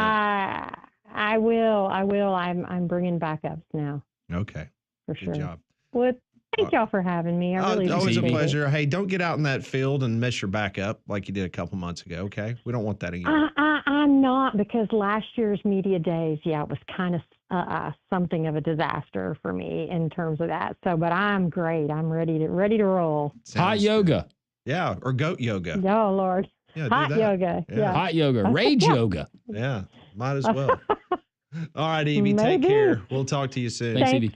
Thank Thanks you. so much. All right. Appreciate it. That's Evie Van Pelt from the Rebel Walk. She's such a nice person. Pat. Absolutely. How does she affiliate with you? I don't know. It's by accident, probably. Higginbotham Your Hotline. sister must be a great person. Yes, she is. Better than me. Best in the family. Well, the brother and the sister's better than me. But anyway, you deserve solutions that are built for you at Higginbotham. Higginbotham is your one-source solution for insurance, financial, and HR services. More three-man front on this Wednesday coming up at noon. We'll talk to Brad Crawford, college football 247, get his thoughts on the upcoming 2025 season. All that straight ahead on Three-Man Front.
Appreciate Evie Van Pelt joining us, talking a little Ole Miss. We'll talk the national college football scene with Brad Crawford from 247 Sports coming up. You need to call Golston Tree Service at 205-337-4018. Family owned and operated for over 35 years. No job is too big or too small, from trimming to removal to grinding the stump and roots out to hauling away the last stick. They have everything it takes to completely remove a tree.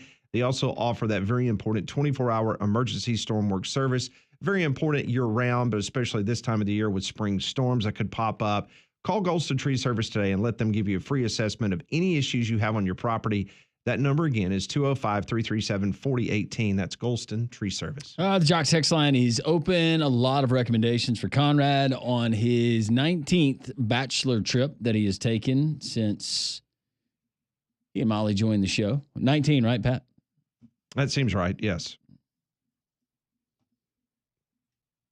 Beauchamps. Been there. David and Pelham says Beauchamps. Yeah, I've been there. Yeah. Mm-hmm. Oh, you don't sound really enthused. No, I mean, Isn't that the one that has the dog on the sign? It's got like a lab on the sign.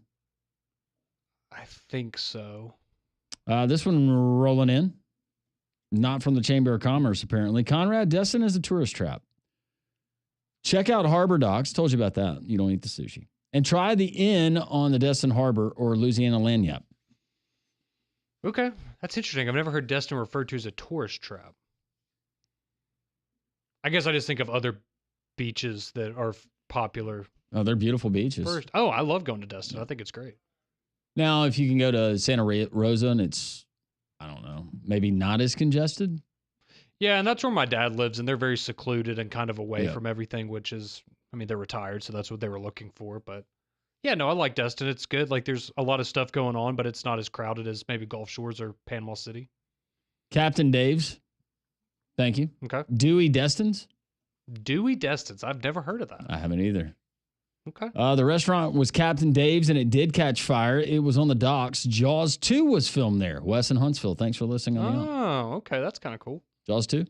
Well, no, those Jaws 2 and 3 were not very good. Now, Jaws 2 was okay. Jaws 3 was abysmal. Jaws 3 was really bad. Jaws 3 was in 3D, and that was the one where the sharks supposedly came from Nantucket all the way to Bermuda. And, you know, it's... Jaws has nothing on Meg. And I grew up on Jaws, but... You mean the movie or just the size of the shark? Both.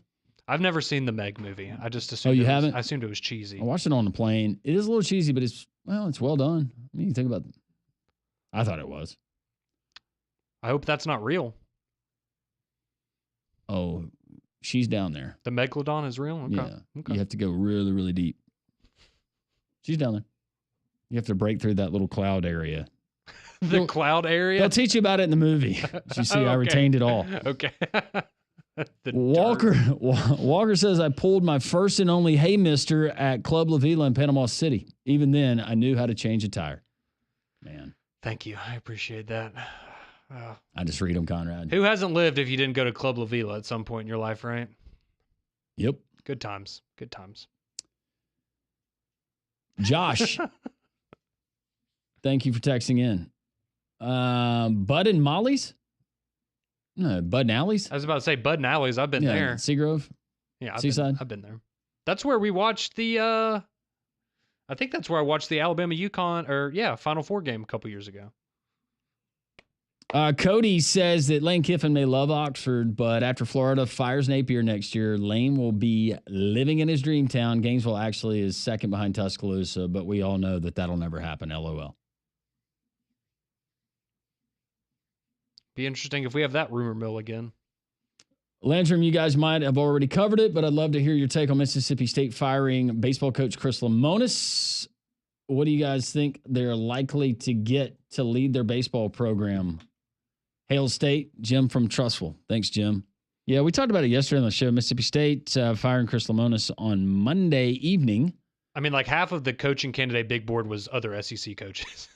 Yeah, you got Kentucky's head coach. I'm seeing Tim Corbin's name. Oklahoma. Georgia. Butch Thompson at Auburn. Link Jarrett. Yeah, I think someone threw out Rob Vaughn from Alabama as well. Mm-hmm. Skylar Meade down at Troy. He's a name of interest. I saw the, I can't remember his name, but North Carolina's baseball coach, saw his name thrown in there as well. Duke. Another one. They got options. You got the money that they'll spend towards baseball, too. Coach Saban at West Virginia. Oh, I'm sorry, Saban's. West Virginia? Steve Saban's West Virginia's head coach. Saban's. That can't just be a coincidence, right? It's got to be related. They just added an S. That is such a stereotype. Just because they're from West Virginia?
Straight up 12 o'clock, noon, maybe, where you are. An hour before 1. Landry Roberts, Pat Smith, Molly G. Robinson, hanging out, doing something over there for social media. You can follow us on social media, a lot of different platforms. And one Conrad Van Order, who, if you have not been watching on Jocks TV at YouTube, he has shaved his beard. He has got a nice little sailor mustache. Sailor, fighter pilot, really not sure, but he's getting ready for his bachelor party weekend. A lot of comments coming on the text line on that. 205-834-9450 or 800-239-WJOX. We do have some day baseball going on right now. Good news for Pat Smith and the Redbirds. They lead the Cincinnati Reds 1-0 as they move to the bottom of the second inning. So, Pat, that's good news. You're going to be in a good mood, at least for a while. It's a day-night doubleheader, so probably won't last long. What time does game 2 start? 6-something. Day-night doubleheader. Isn't that funny how they rapidly... Yeah, rain out last night. It's a 4-game series. So it'll be a day game tomorrow. So. Okay. You feel good about your team? Today? No, just in general. No. Oh. I don't. Well, let's talk to someone who's going to get us and make us feel good about all the teams in the Southeastern Conference. All right. Brad Crawford joins us on the Higginbotham Hotline from 247, National College Football Writer, 4247. Brad, I hope the spring is going well for you now that the transfer portal has closed. Has things kind of calmed down a little bit in the Crawford household? In the Crawford household, we bought a new house recently. I did the move by myself, and now I'm preparing for a 2-hour show on Bill Belichick today. So college football is still busy in my neck of the woods, man. You moved yourself? That sounds horrible. I've done that before. I don't have the back to do it. What compelled you to do that? 6 miles away, and I wanted to save a couple grand, man. Yeah. I'm feeling you there. Good stuff. So 2 hours on Bill Belichick. That should be a lot of fun. That's gonna be tough. But hey, his 24-year-old girlfriend Jordan Hudson, she's running the show. It seems like in Chapel Hill, so plenty to talk about. There's no doubt about that. All right, so as we exit the spring practice season, scrimmages, some spring games, depending on what school it is, your feeling and thoughts right now in regards to the Southeastern Conference. Are we looking at a pretty well-distributed conference for 2025, or is it still going to be very top-heavy with the likes of Georgia and Texas? No, I think there's 7 or 8 teams that are capable of at least being in the playoff conversation when we start November. Obviously, you named 2 of them, Georgia, Texas. I think LSU right now, I would power rank ahead of Georgia, however. I mean, if Kirby Smart's going to have a down year, that's probably a 9-3 type finish, and I really think Georgia could go 9-3 this season. We don't say that often during his tenure, but just the pieces they lost at linebacker, they're replacing 4 starting offensive linemen. I think Gunnar Stockton at quarterback, we really don't know if he's the guy yet. We saw him play a couple games second half against Texas and Atlanta, and then we saw him lose to Notre Dame, struggle to get a first down there. So Gunnar Stockton, may not be the future answer at QB for the Dogs.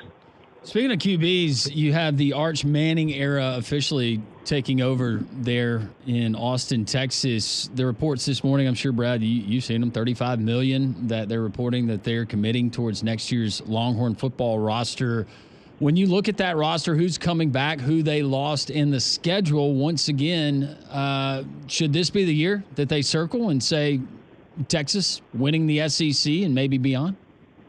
Yeah, I tell you what, man, if that roster's $35 million, probably 15 of it is between Arch, linebacker Anthony Hill, and then Colin Simmons, the edge. I mean, they got 2 of the 2 best defensive players in college football. I know Arch Manning gets a lot of the buzz, but those 2 guys off the edge, man, are probable, top 10 picks in next year's draft.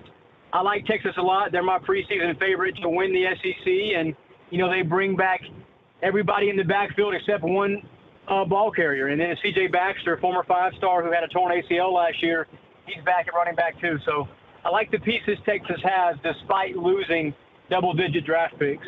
Brad Crawford joins us from 247 Sports talking about the 2025 college football season. Can't get here quick enough, can't get to Atlanta quick enough to talk SEC football. So, Brad, let me ask you about the Alabama Crimson Tide. They have been able to retain the majority of the roster. Not many players at all went into the portal. Not that Alabama got a lot of guys out of the portal in return for the roster, but just your overall take on the Alabama Crimson Tide year 2 under Kalen DeBoer. Yeah, this is definitely playoff or buzz for Kalen DeBoer. This is a very good roster he's got. He added a very key piece at wide receiver in Isaiah Horton from Miami, who is going to, help Ryan Williams kind of share the load there. Jeremy Bernard, he had a good spring as well. And then I like the quarterback spot because despite having a dual threat playmaker like Milroe last year, I think they're going to be better suited in the passing game with Ty Simpson back there. And they also somehow were able to retain Austin Mack. He did not leave in that portal cycle. I thought, after Ryan Grubb, the OC in Tuscaloosa, after he named Ty Simpson the starter, I thought Austin Mack might dip, but he did not. And they have probably the best quarterback room in the SEC with Keelan Russell, 5-star freshman, behind him. So I love what Bama has on both sides of the ball. Going to be very good in the secondary, too, with, Xavier Brown and Damani Jackson there at the corner spot. So Bama's a team that if they do, win less than 10 games, I'll be surprised. Brad Crawford, college football analyst, 247 Sports at B Crawford 247 there on X, and joining us on the Higginbotham Hotline. All right, we talked about Alabama. What about Auburn? Hugh Freeze, has he finally figured it out at quarterback and some of the portal additions and guys coming back? You factor all of that in. Should it be a better year for the Auburn Tigers? Yeah, it should be a better year, or Hugh Freeze might be looking for a new job in late November. I mean, this is the most talented wide receiver room in the SEC. Cam Coleman, Perry Thompson, and you signed Eric Singleton from Georgia Tech. You got Horatio Fields, another wide receiver from Wake Forest. Auburn used its resources in NIL, man, and really signed a quality roster. Now, the million-dollar question, like you said, is Jackson Arnold, the former Oklahoma quarterback, is he going to be a stud for Hugh Freeze? Hugh Freeze needs him to be in that top tier of the SEC's quarterback pecking order. So I do like Auburn to improve as a whole football team. Brad, yesterday we talked to an individual from Norman, Oklahoma, a talk show host, and he was telling us that for Brent Venables to stay off the hot seat, they need to be in a conversation in November for the college football playoff. What are you hearing on Brent Venables? What's the future look like for him? Is he potentially on the hot seat? I think he undoubtedly is. I mean, he won 10 games 2 years ago, but the other 2 years at Oklahoma, he's finished with losing records twice. And I don't think Bob Stoops did that in, 20 years and with the Sooners. So following Lincoln Riley was obviously tough as well. And I think that they have signed enough talent in the portal to make themselves a playoff contender. I agree with that host. I mean, if Oklahoma's, middling at 4-4, 5-4 in November, that's a bad sign for Venables. They got John Mateer from Washington State. They signed Jay Knott a couple weeks ago from California. He's a 1,500-yard back 2 years ago. So I'll say this about Oklahoma, though. They faced the nation's toughest schedule. And we've seen 7 or 8 win SEC teams, very good teams, just get black and blue because of the slate. And Oklahoma may face that this season. How much has your opinion changed for the upcoming season on Josh Heupel and the Tennessee Vols with no Nico? It changed considerably, man. I had Tennessee as a 9-3 finish with Nico, probably 7-5 now. I don't think Joey Aguilar from App State is necessarily plug-and-play quarterback, and you can expect the same numbers that Iamaleava put up last season. It's going to work out for Nico, too. I think he's going to have a good year at UCLA. He may not have the team success out there with the Bruins, but he's back home. He gets to play with his brother, and he may not make the money that he was expecting to get in Knoxville, but it seems like he landed on his feet, and Tennessee's okay as well with the quarterback they signed. You are very close to that South Carolina football program. You live in that neck of the woods, and so you follow that on a more of a daily basis than we do. And from the outside, we see this as the retention of that roster with a great quarterback coming back. What's the prognosis for this Gamecock team for 2025? Yeah, I don't expect South Carolina's defense to be in that upper tier of the SEC like it was last year. I mean, probably the best defensive line in the conference with Dylan Stewart and Kyle Kennard. You lose Kyle Kennard, and he's one of 6 starters off that defense that's gone. 3 went in the second round last week, most ever at South Carolina. So we're talking about a team that looks vastly different on Clayton White's side of the ball. But you do have Lenore Sellers back, and he's a guy that several SEC teams, I was told, tried to tamper with during the fall and get him to transfer. Gamecock signed him. They got Dylan Stewart back. So they like those 2 players as the face of the program. But, man, you can kind of count on one hand how many 9 or 10 win seasons the Gamecocks have had. So for Shane Beamer to, have an encore as good as it was last season, it's going to be kind of difficult, I think. Brad, what does your forecast look like for Billy Napier, number 1, as far as his future at Florida, and then the Gators overall as a whole in 2025?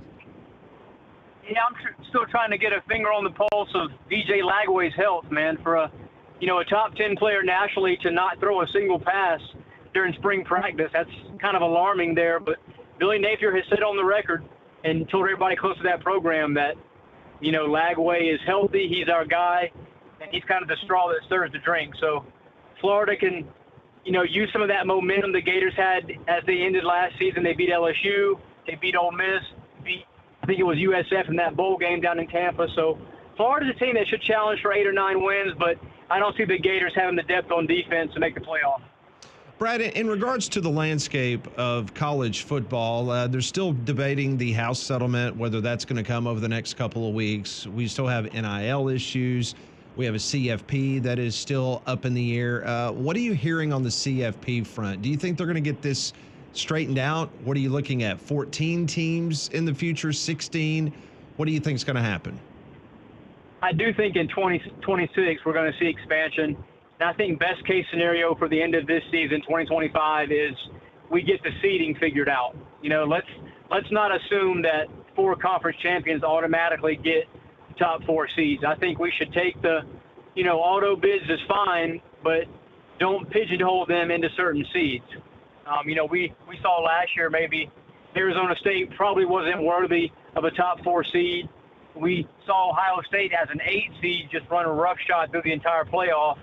And then that kind of backfired on Oregon because you go unbeaten, you beat Penn State and Indianapolis, then you play Ohio State in the Rose Bowl for your first playoff game. Dan Lanning, the Ducks coach, he didn't make any excuses, but I'd be pretty perturbed if I was an Oregon fan with that draw. So I think we need to get the seeding figured out first and then worry about further expansion later. Brad, in the spirit of you having to do a 2-hour radio show about Bill Belichick later, if you had the exclusive with his 24-year-old CEO, girlfriend, soulmate, life partner, Jordan Hudson, one question for her, what would you ask? What do you see in Bill Belichick? I mean, I want to know legit. I mean, what do you see in a 73-year-old man that somebody in your 20s can't give you, That's an excellent question. That is a great question. That's a fantastic question. Good stuff. Brad, always appreciate your time, your analyst in regards to what potentially is going to happen in this college football season. Hope to see you soon. Have a good rest of the spring, and good luck with that show today. Hey, thanks a lot, fellas. Appreciate it. That's Brad Crawford joining us on the Higginbotham Hotline. You deserve solutions that are built for you. Higginbotham is your one-source solution for insurance, financial, and HR services. One of the big takeaways was at the very beginning of the interview where he says that he's actually got LSU ahead of Georgia. Down year for Kirby. Dog fans. 9-3, potentially. LSU ahead of Georgia. Okay. Texas, you want to be the man, you got to beat the man. And they beat you twice last year.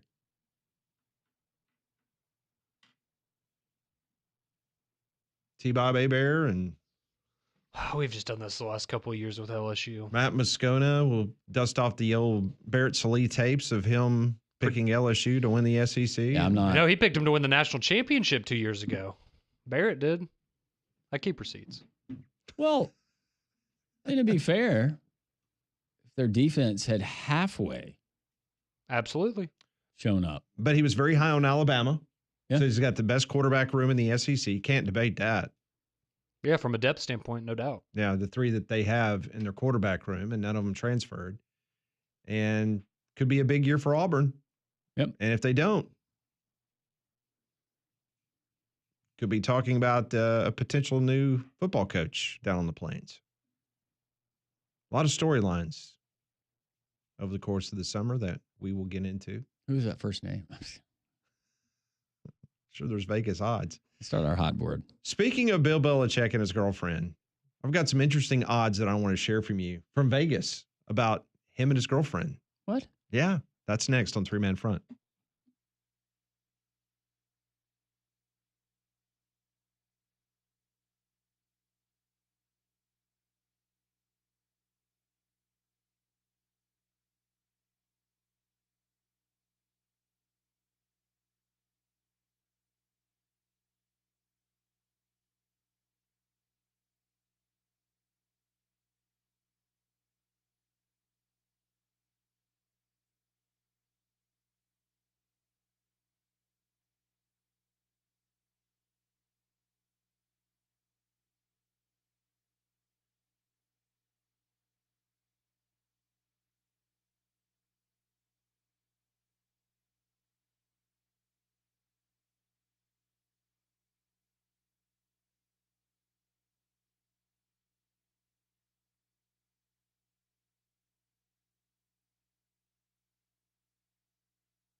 coming up at the bottom of the hour, we're going to have some fun. We haven't done it in a while. It's our version of Price is Right. I give the gals and the guys some numbers, and they guess whether it's higher or lower in regards to certain prices. I'm not going to tell you where it's coming from until we actually start the funny music that Landrum loves. Is it the remix? Of course. Of course it's the remix. My news story is that we can only play that version because the original is copyrighted. So that's how we have to get around it, is by playing the fun remix version. I love that. I love that music. I cannot wait to see, number one, the Vegas odds on Belichick and Hudson, but also what you have in store for us for The Price is Right. It's always really, really good. It's a dandy. So stick around. When we're doing that? 12:30. 12:30? Mm-hmm. 12:30, Appointment Radio. How about second-generation masonry? You looking to upgrade your outdoor living space? Maybe a little more curb appeal when people drive by? Maybe you're going to put your home on the market eventually, and you want people to go, wow, I want to live there. Second-generation masonry. They can do it. From decorative stone to concrete to block, brick, any of that stuff. They can do it. You dream it, they can build it. Outdoor kitchens, fire pits, fireplaces, all of that good stuff. It's second-generation masonry. Not only do they specialize in residential construction, but also commercial construction as well. So yes, I'm talking to you, estimators, project managers, superintendents. You're looking for a dependable sub that's going to do great work, but also be there on time and not leave you holding a bag of money. Second-generation masonry, great Alabama-based company. Go to secondgenerationmasonry.com. Get the free quote today and tell them Landrum from Jocks 94.5 sent you. So before we get to the odds of the girlfriend and Bill Belichick, a little bit of breaking news in the world of news in college sports. The ownership group behind On3 Sports has just acquired Rivals. And what's so interesting about this, now Rivals is currently owned by Yahoo. Shannon Terry, who started On3, he was one of the original founders of Rivals. So if you're following Shannon Terry's career, if I'm not mistaken, he went from starting Rivals, he sold Rivals, he started 247 Sports, sold it, and then started On3. And now On3 has acquired Rivals. Does this have to be approved by the Securities and Exchange Commission? According to the press release, that this will all be handled by the end of second quarter. But Yahoo, the parent company of Rivals, they actually will have a seat on the board of directors of On3. And there's also some financial exchanges in Yahoo buying a portion of On3. That's got to be a pretty cool feeling to start a company, then go Sell to it. another company, and then rebuy your original. I mean, Shannon Terry That's pretty has been the absolute pioneer because he started Rivals, sold Rivals, started 247 Sports, sold 247 Sports to CBS, and then took that money, started On3, and now they have purchased Who was Shannon's Rivals. fan affiliation? I can't tell you that. I don't know. I do not know that. Good for them though. Yahoo, they get plenty of money. No doubt. So that's some big news that just came out not too long ago. And I was just reading another press release. Sorry about that. All right. So let's talk a little bit about what Vegas has right now in regards to some interesting odds. He went to Lipscomb. Yeah, he's a Nashville guy. Yeah. Yeah. That's why On3 is based in Nashville. There you go. There you go. All right. So as I told you a couple days ago, if you're not familiar, Las Vegas will put odds out on everything. And so because of the relationship with Bill Belichick and his girlfriend, it's been in the news since the CBS Sunday morning piece that aired. Vegas has got some interesting odds coming out. So want to see what you guys think or where you would put your money. The very first odd that is listed. Oh, listen to that little James Taylor. Aww. Very nice. Will Bill Belichick and Hudson break up in 2025? Yes, plus 200. No, minus 300. Yeah, I started buying into what Conrad said yesterday. He thinks this is it for It's Bill. long haul. Yeah. He So you're I'm is, gonna say taking- no. he you're is pulling taking- the Boston whaler into port and never going back out at sea. Let's just say there's one half of this relationship that's not looking for a way out at any point. I don't think so. So you're taking the minus 300 that they will not break up. Well, I believe in love, Pat. Okay, good for you. What will happen first? Belichick, Hudson get engaged. That's at minus 400. Or Belichick no longer the North Carolina head coach at plus 250. How long have they been together now? It's been a few years, right? They met in 21. Do you think that she demands? He's like, look, I provide for you everything that you ask for. I say yes. Why do we have to seal this deal? I want a ring, Bill. Do you think that conversation is it come to a head? I was thinking more of how inheritance works, maybe. In terms of that being a factor in this. Do you think a prenup would be in order? I mean, I would hope so, but Is there already a financial yeah, arrangement? maybe so. I found their relationship timeline. So remember, they met in 2021, or supposedly met on a Molly, flight. we're not talking about that. Well, no, I'm helping Conrad out with how long they've been dating. I know, but we're not supposed to talk about that according to Jordan. Oh, well. So they got together in 2021. Well, that's when they met. Oh, met.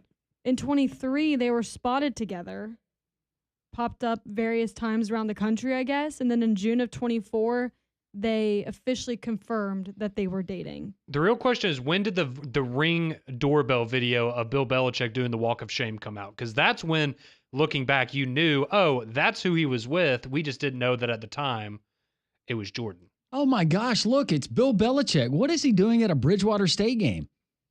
That was in June of 24. Oh, that was last year? Man, I thought that Yes. was like 2 or 3 years ago. Okay. Okay, so what did you guys take? Did you take the... I'm going engagement. Okay. Yeah, Oh, wait, no, that minus was in 400. 23. that was 23. Yeah, Yeah. I'm going engagement. Okay. Yep. Yeah, All right. engagement. Next one. What's going to happen first? Hudson hired officially by North Carolina at plus 700. Or Belichick, Hudson married minus 2,000. Oh, that's gonna kill. That's gonna crush those Oh. kids, grown kids. Hudson, no, North Carolina's not gonna hire. Yeah, married. Yeah, married. I think she's already Minus overcooked the 2,000. grits there in Chapel Hill. All right. Another question. What will happen first? Hudson enrolls in class at North Carolina plus 100. Or Hudson dates a North Carolina football player at minus 140. Man, I was hoping that's only a minus 140. Oh, I'm pulling for the no. latter. I was hoping it was going to be, odd she's a GA or something, not not dating a player. Yeah, I'll go with the classes. Could you imagine that? Maybe she wants to get her master's or something. So see, right now, Vegas is saying that she will date a North Carolina football player before she enrolls in classes. That's wild. That's I'm- Who's the quarterback crazy. there next year? they're trying to get that Jared Curtis kid who's a 5-star, I believe. Yeah, He's young Isn't and it impressionable, I'm sure. Gio? Yeah, they got Gio Lopez Yeah. out of the portal. Yeah. Oh, Yeah, from James Clemens. Oh, Mm-hmm. that's right. South Alabama. Yeah, Pat's favorite quarterback. He's not my favorite. He just wasn't very good. Whoa, whoa. What will happen first? Belichick and Hudson will break up minus 300, or Belichick fired at the end of the season plus 200. They'll break up. Oh, so is it more likely they break up or he gets fired this season? Mhm. I think they'll break up publicly, but on the down low they'll still be together. I think break up too. Friends with benefits, Bill and Jordan. Please. she'll stay at the Martha's Vineyard residence. Yeah, I guess it's more likely they break up than he gets fired after this year. Yeah. What do you say? I think they'll break up. They'll break up? Yeah. Okay. All right. What will Hudson's next Instagram photo feature? Ooh, I like this. Belichick in cutoff sleeves at plus 150. Belichick in a suit plus 200. Hudson's navel is shown plus 250. Is her belly button in a lot of her pictures, I guess? Belichick with a rip in his shirt plus 500, which will be Ooh. featured on the Instagram. I kind of like the value there of plus 500 for a rip shirt. A rip shirt. I mean, if he's Yeah. going on CBS doing an interview with a rip shirt, Yeah. I'm going belly button ring There's no odds on her statement or belly that she button. still hasn't posted. Not yet. Hmm. I just assume she has a belly button ring. Sorry. So what do you go? You go navel? Think she's going to show her navel? Oh, I hope not. Wonder if she's got an Audi. That should have been Brad's question for her. Not anything about Bill. Do you have an innie or outie? Did you have a hernia as a kid? Which one are you going for, Molly? I guess the ripped shirt. Ripped shirt at plus 500. There's good value in that one, I think. Yeah. Live a little. All right, according to Vegas, what will Bill Belichick do next? There's 6 options. Get a tattoo, plus 180. Dye his hair blonde, plus 250. What? Mullet hairstyle at plus 350. His son has the mullet, I think. Pierce his ear, plus 500. Oh, no. Tangling cross yes! earring, Bill. Come on. Pierce his nose, plus 600. Connected to ear. Yes. Or a man bun hairstyle, plus 650. The man bun's going to be tough. I'm going to go with the mullet. That's Because his awesome. son's already got one. I'm going tattoo. He's getting Jordan's name tattooed on I'm him. so disappointed. One of the options was not endorse a certain Product. product. Like an enhancement, Yeah. like Shannon Sharp's.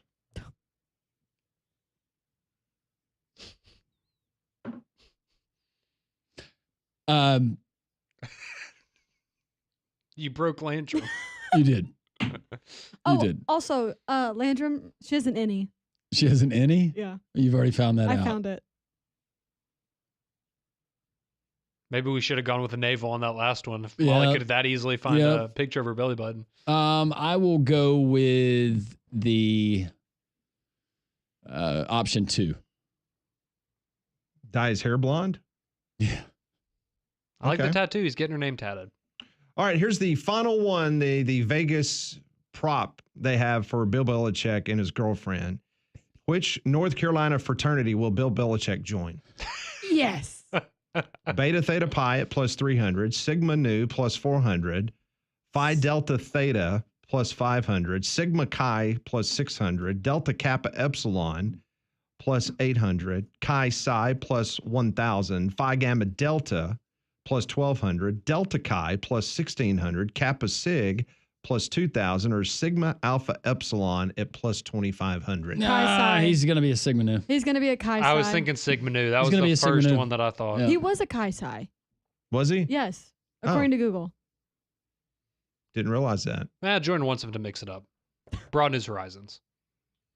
Okay, so I might go ahead and play that one then, since he's already since he's already a member. I'm surprised there isn't one that's like who breaks up first, Bill Belichick and Jordan or Travis Kelce and Taylor Swift. I thought there was going to be some crossover there maybe with Yeah. the other I was going to power throw couple. out to lead to our next segment that Bob Barker was the Sigma Nu. Very good.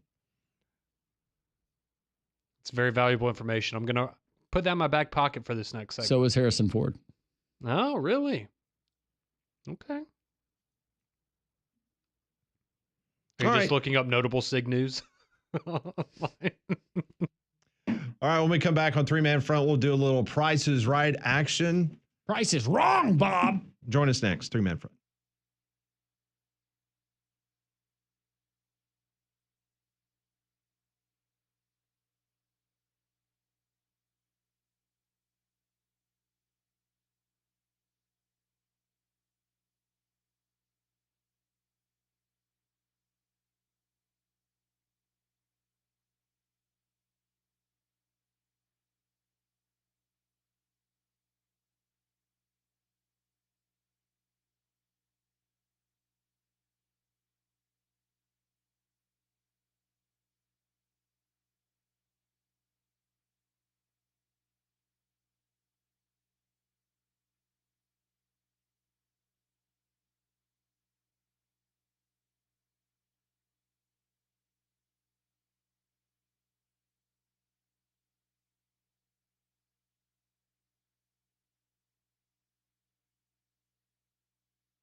If you missed any of our interviews from earlier in the program, Brian Edwards, Vegas Insider, Evie Van Pelt, the Rebel Walk, Brad Crawford from 247 Sports. You can catch that. Download the Three Man Front podcast. Well, Wallace State baseball split their 4-game set with Coastal Alabama last week, while the Lady Lions softball team swept their series against Coastal Alabama to advance their winning streak to 13 games and their overall conference record to 24-4 on the season. Both teams will now wrap up regular season play this week with 4-game series against Southern Union. For more information on the Wallace State Hansville Lions, go visit them online at athletics.wallacestate.edu. Okay, we do this from time to time. It's always a fun segment. We do this. It's called Three Man Front Prices, right? Where we kind of hone in on some prices around the sports world, and then we see if we can get it right or wrong. Today's conversation is going to be the Dodger Stadium concession prices here on Three Man Front. Very famous concessions. So we're going to start things off with the good old Nacho helmet there at Dodger Stadium. Ooh. Who would like to start that?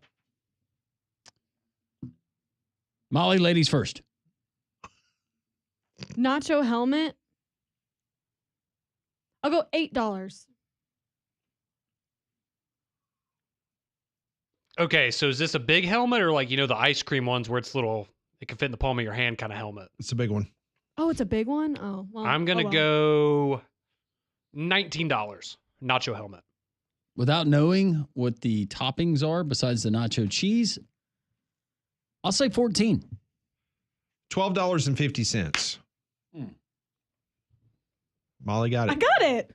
And I guess first.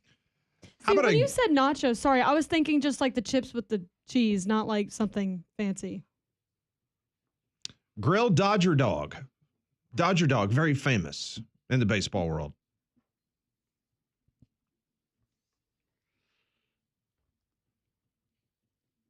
I'll go $11, Pat.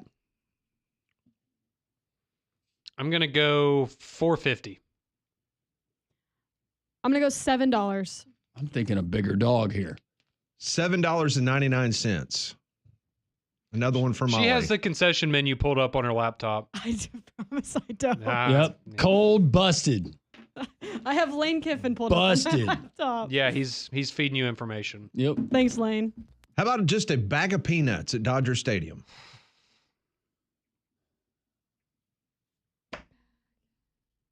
$3.50. Conrad is not very good at this. It's like food challenges. He's just not very good. $5.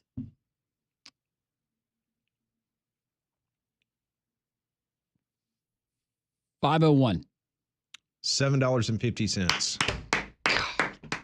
You keeping up with this? Landrum gets a point. I'm keeping up with it. How about hot chicken mac and cheese? Ooh.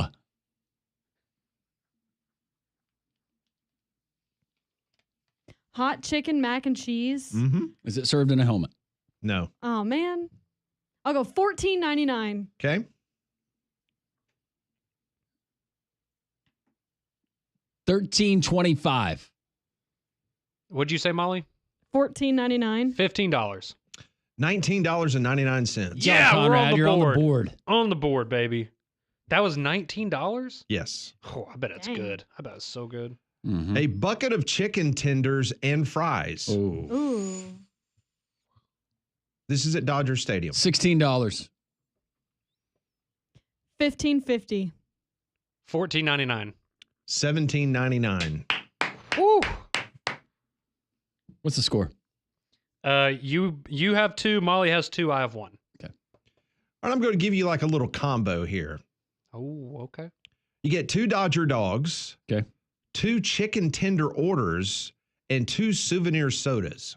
Ooh. So 2 things of chicken tenders and fries, 2 hot dogs, and 2 souvenir drinks. Mm-hmm. This is a combo. Okay, so it's going to be a discounted price. It's LA. They like for you to think that, but when Yeah. you add it all together and you price them separately, a lot of times it's still the same amount of money. Oh, I mean, it'll be like $1 less. I found that out at the movie theater. Okay. $49.99. That's good. It's a good guess.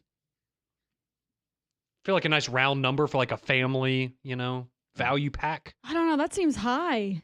You said it was 2 Dodger dogs. Two Dodger dogs, 2 chicken tender orders, and 2 souvenir sodas. See, these aren't the chicken tender buckets. And then 2 souvenir sodas. I'll go $24.99. $29.99. What did you say? $49.99. And you? $29.99. $24.99. $59.99. Let's go. Much? That's expensive. Because I was doing the math in my head, and if you do the chicken fingers plus the dogs, that's like I backed $50 off. right there. I backed off because I was originally thinking that amount. Yeah. But See, I'm just thinking the little, like just a plain hot dog.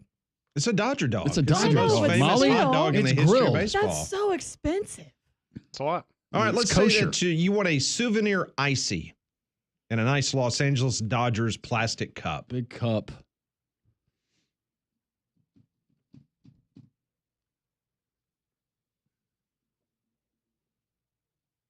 $12. Landrum goes $12. $10.99. $8.50. $17.99. Man, What? that's expensive too. Oh. Whew. What, All right. if you just wanted to get a soda? I just want a good old Go old fountain soda. No but I souvenir want, cup? it's in a souvenir Oh, okay. cup. $9. Landrum? Go ahead. Molly? No, what'd you say, 9? Yeah. $8.50. That's what I said last time. 901, Pat. What'd you say? $8.50. $11.50. Man. I don't like the strategy one of the contestants is I utilizing know, I don't right either. now. I might just line up in victory formation. You only have 3. Not 4. Oh. I thought Conrad won one. Mm-mm. I have 2, you have 2, he has 4. Oh, I thought you had 3. Yeah, you're not keeping score. No, I'm not. Smart water bottle. Landrum? $12. I'm never going to Dodger Stadium. This stuff is expensive. Oh, California. Smart $7. Oh, do I think it's more than $7.50? $7.50. God. Conrad nailed it. Let's go. I was thinking the really big bottle, Nah. All right, so what's the score again? like the pony keg. Landrum's at 4, I'm at 3, Molly's have at 2. Okay. Let's say you want a draft beer in a souvenir Dodger cup. Domestic? These are the important questions. Pacifico? Okay, so souvenir beer on draft. This is a domestic. Okay, that's what I figured. Landrum? Oh, God, if the icy was $17?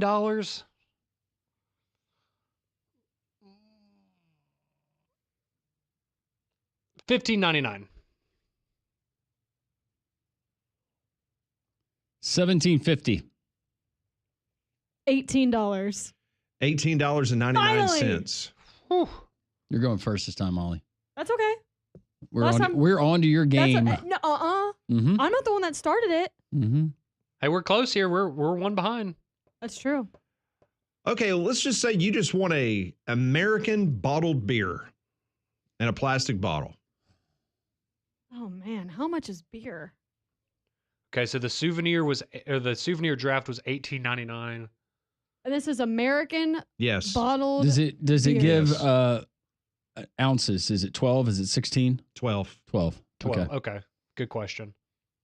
I'm gonna go $13.50.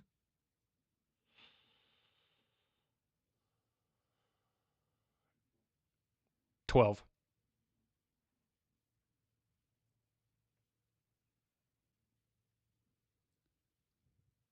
$12.01. $17.50. That's expensive too. For a 12 ounce in a can? $17.50? I thought I was pushing it with $13.50. All right, what if you want But to it's been shake it sipped up? on by Shohei. What if you want to shake it up a little bit and do some Suntory sake? Yeah! Whoa. Sake! Wait, so is this just like a little shot of sake, or is it like a whole? Just says Suntory Sake. Sake? How much is sake? Yeah, I don't it's even a big know. old pitcher. That's what I'm like, I don't know. Oh no. That would get you in trouble. What's the score, by the way? Because we're running out of time. Landrum and Molly have 4. I have 3. Okay, so Ooh. all right, it's coming down to the last couple. I've only got one other after this. Sake, Mm-hmm. $25. I have no idea. That's why we're playing the game, Molly. Well, I know, but how much is sake? The rest you can kind of guess, but with sake, I have no idea. What number is Shohei? 17, right? $17. $16. What'd you say? 25. $19.99. Oh man. Does that win it for you, Landrum? I think it does. Well, I'm up. We got one I got left. 5, yeah. Yeah. Molly could tie. Molly could tie. This is Oh, big. I'm nervous. I lost yet again. This is big. Double shaker cocktails. Oh man. And it doesn't give me what the drinks. It says double shaker cocktails. Okay, well I'm just So I assuming that's can't just give a you double. any information. I'm just A assuming double. it's just a double. Oh gosh. How much was the sake again? Sake was $19.99. 19. Okay. I can't win anyways. I'll go first. $29.99. Okay. That's gonna be expensive. If a beer is $17, You said 29. $29.99. I'm gonna say $25.99. $26. I hate it when you do that. That is so annoying. Because he probably won, didn't he? How much is it, Pat? Is it 26? I'm gonna be so mad. Don't hate the player, hate the game. No, I'm gonna hate the player. How much is it? She's getting fired up. How much is it? $30. Yeah. Good job, Conrad. I Way to got- stave her off. I If got he would have won, I would have been so mad. I got close. I did win. Oh, another exciting edition of Three-Man Front Prices. I've been getting text messages left. and right. Congratulations. Landrum. People have been playing at home as Oh, we good. as Oh, we speak. Eric from my church, every time we talk, he's like, when are y'all going to do the prices right again? Ready to go? It's like we do other That was things on fun. the show. One thing's for sure: Chavez Ravine not cheap. It's not like going to Augusta. Mm-mm. No. More Three-Man Front. This is Jocks 94.5.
of The Price is Right?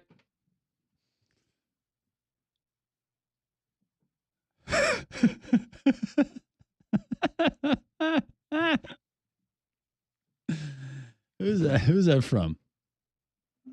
Kelly Kitchens. Oh, you could have paid for it, Kelly. I can see that. You could definitely pay for it.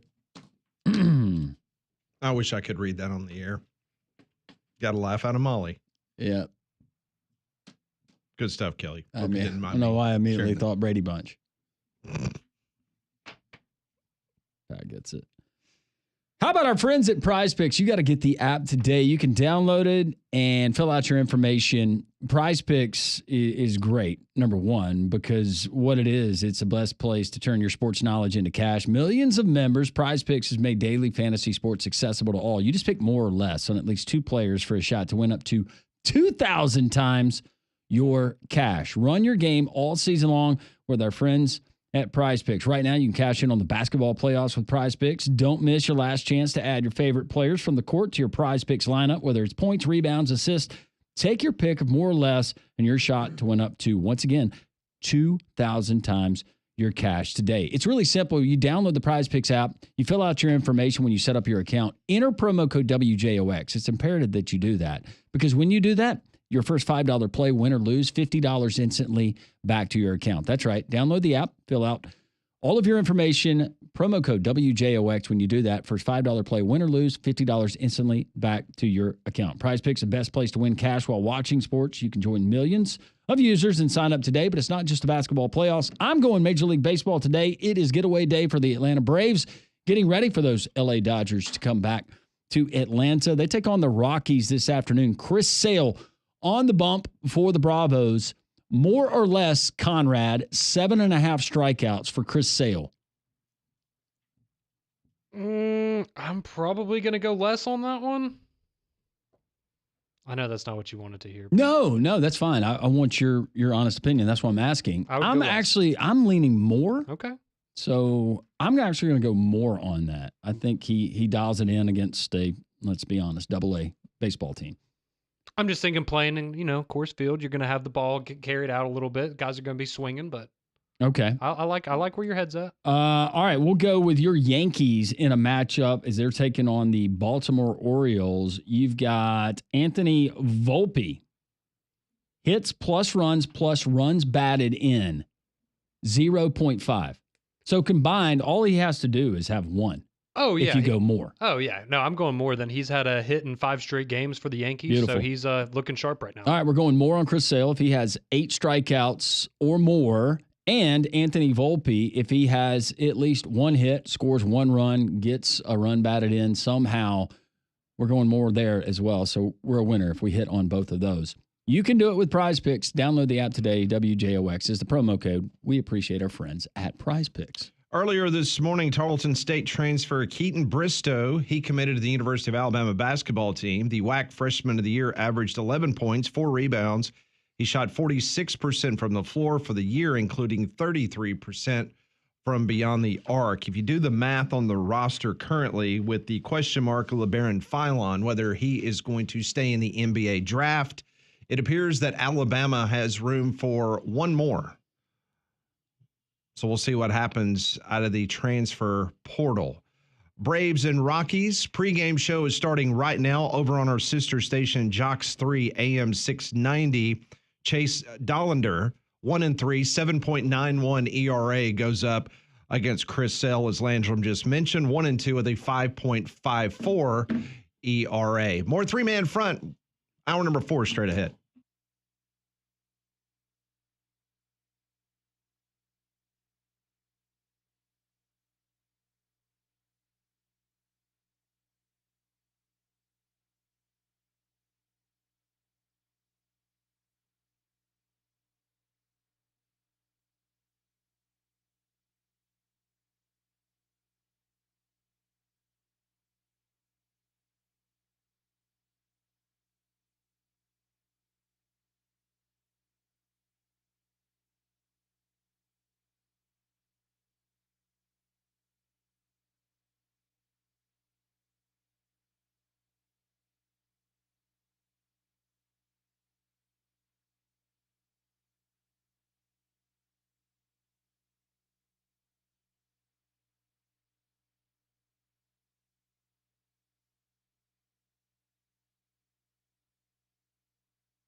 1 o'clock, 3-man front. It's been a busy show. First hour, we had Brian Edwards, our Vegas insider, giving us who he likes in the NBA playoffs. Also, Evie Van Pelt talking Ole Miss, talking the SEC, and Brad Crawford, 247 college football analyst, breaking down his thoughts on the SEC as we stand here in the last day of April. Hard to believe, with May beginning tomorrow. We'll have SEC meetings coming up in Destin, Pat, before we know it, and then we'll be in Hotlanta for SEC Media Days in July. It will be here before you know it. The Los Angeles area has the nation's largest Korean American population by a significant margin. The Koreatown neighborhood is only a few miles northwest of downtown Los Angeles. Now, back in January, the Los Angeles Kings reached out to the Koreatown Senior Community Center and invited the harmonica class to perform in March as part of the team's Korean Heritage Night. Nice gesture, right? Yeah. The center used to offer 5 classes per week at this community center. But after multiple national anthem appearances in the playoffs, the center now has expanded its offerings to 47 classes every Monday through Friday there in Koreatown. The center attracts nearly 1,500 people per week to learn language, writing skills, and other hobbies there in the Korean community. On Wednesday, Korean seniors can take a 50-minute class on just learning the harmonica. That's one of the classes. 50-minute class on harmonica playing. So the Koreatown Senior and Community Center harmonica class, they appeared last night for the Los Angeles Kings once again as they were taking on the Edmonton Oilers. And this is what it sounded like. Perform the national anthem of the United States of America. Once again, backed by popular demand, please sing along with the harmonica class from the Koreatown Senior and Community Center.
You know what was so amazing about that to me was how the crowd in Los Angeles, That was awesome. for the most part, sang along Yeah. Oh, yeah, it's yeah. awesome. to the national anthem. I That to love me that. was blown away by that. So yeah, so you've got these senior citizen Korean women that are up there playing the harmonica. This is like the 3rd or 4th time that they've played the national anthem. Kind of become a good luck charm for the Los Angeles Kings. So cool moment last night there in Los Angeles. You are on the clock, Taylor Hicks.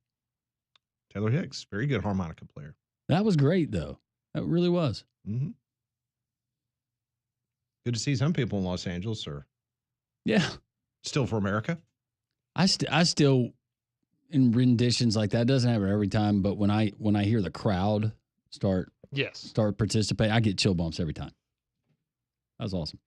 Very cool moment last night. We do this every day. I come up with 5 questions. They give me answers. Brought to you by Courtesy GMC. This is Pat Ponders.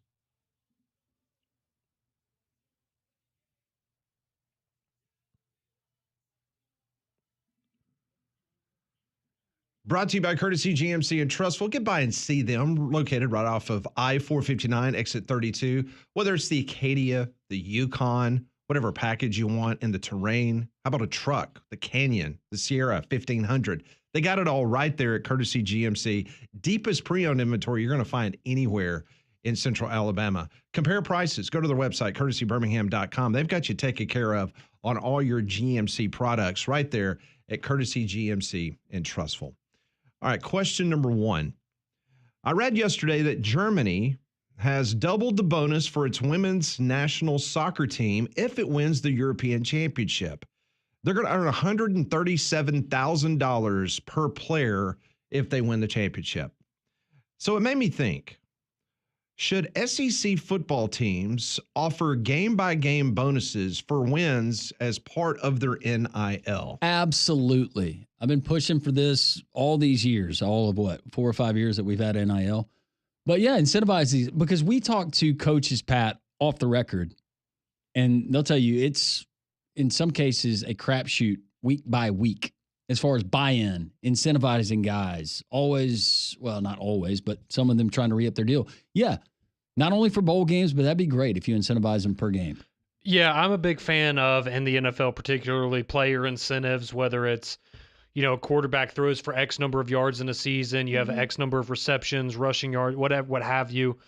So I would absolutely love to see something like that go to the college game, whether it is just, hey, based on the amount of wins on the season, you get some sort of bonus or a scaling NIL incentive, or even if it is just player incentive of, hey, you go out there, you're a quarterback, you throw for over 300 yards, you're going to get this level of a bonus on your next paycheck, something like that.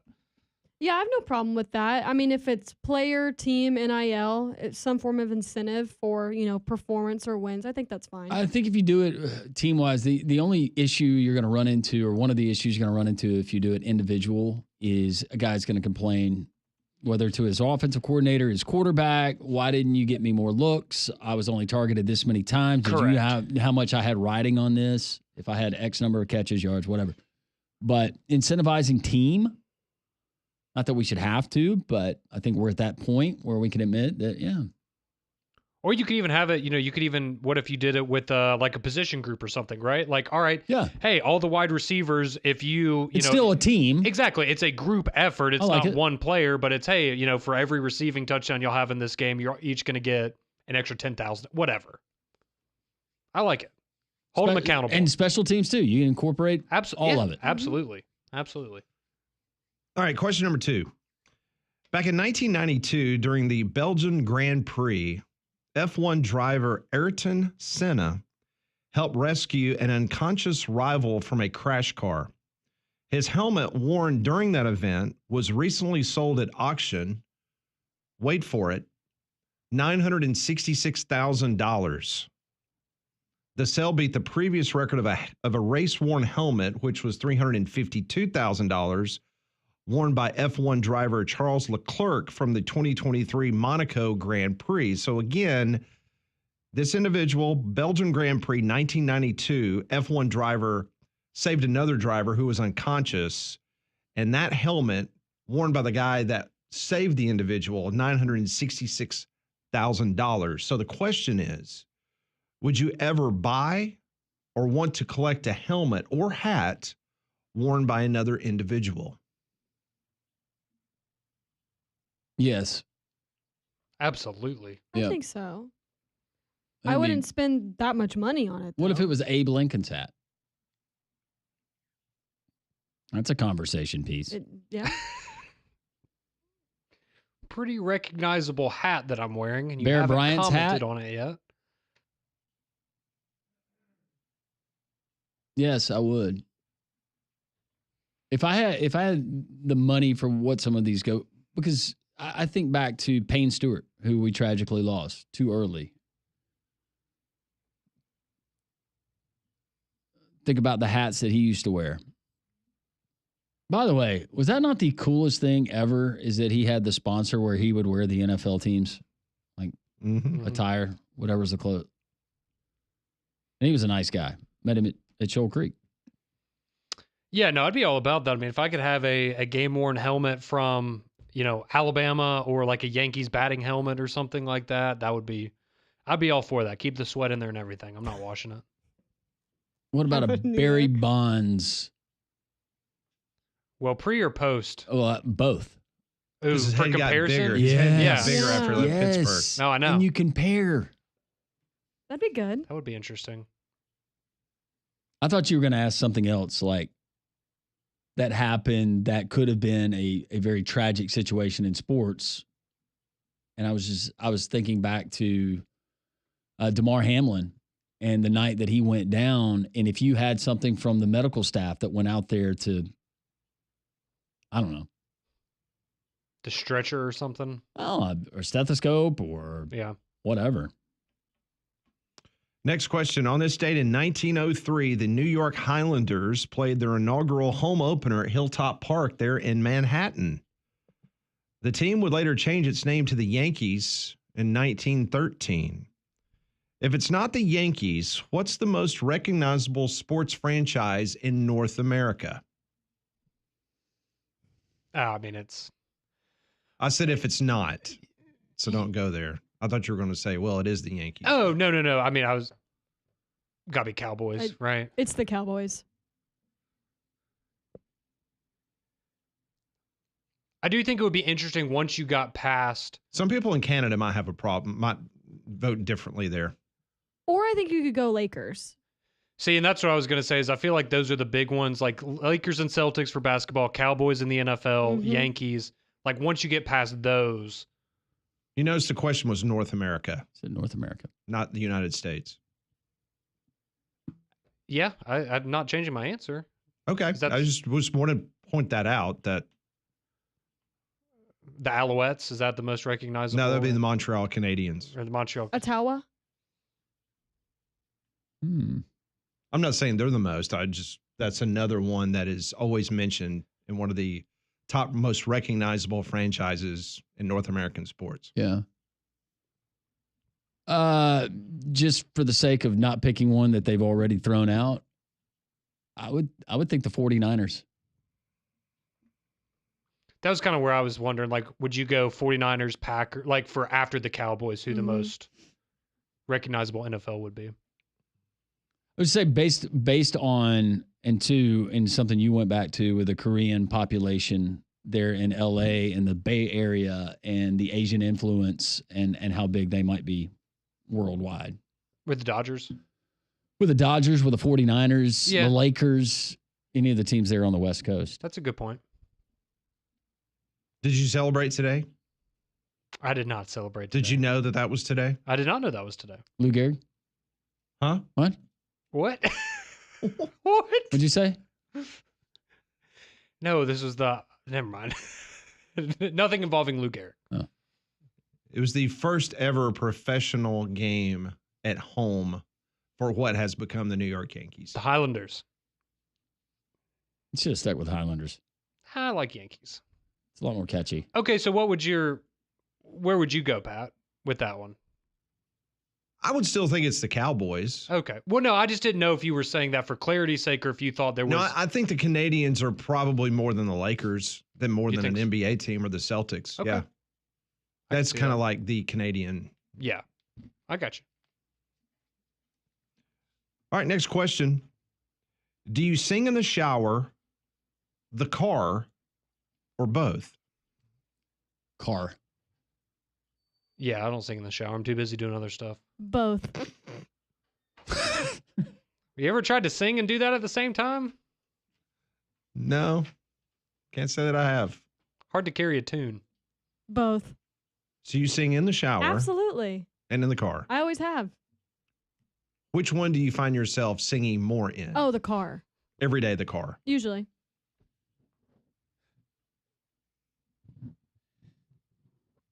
Pour myself a cup of ambition and a... Imagine you singing 9 I to do love 5. Dolly. Without a bed and a thorn in a kitchen. I sing in the car.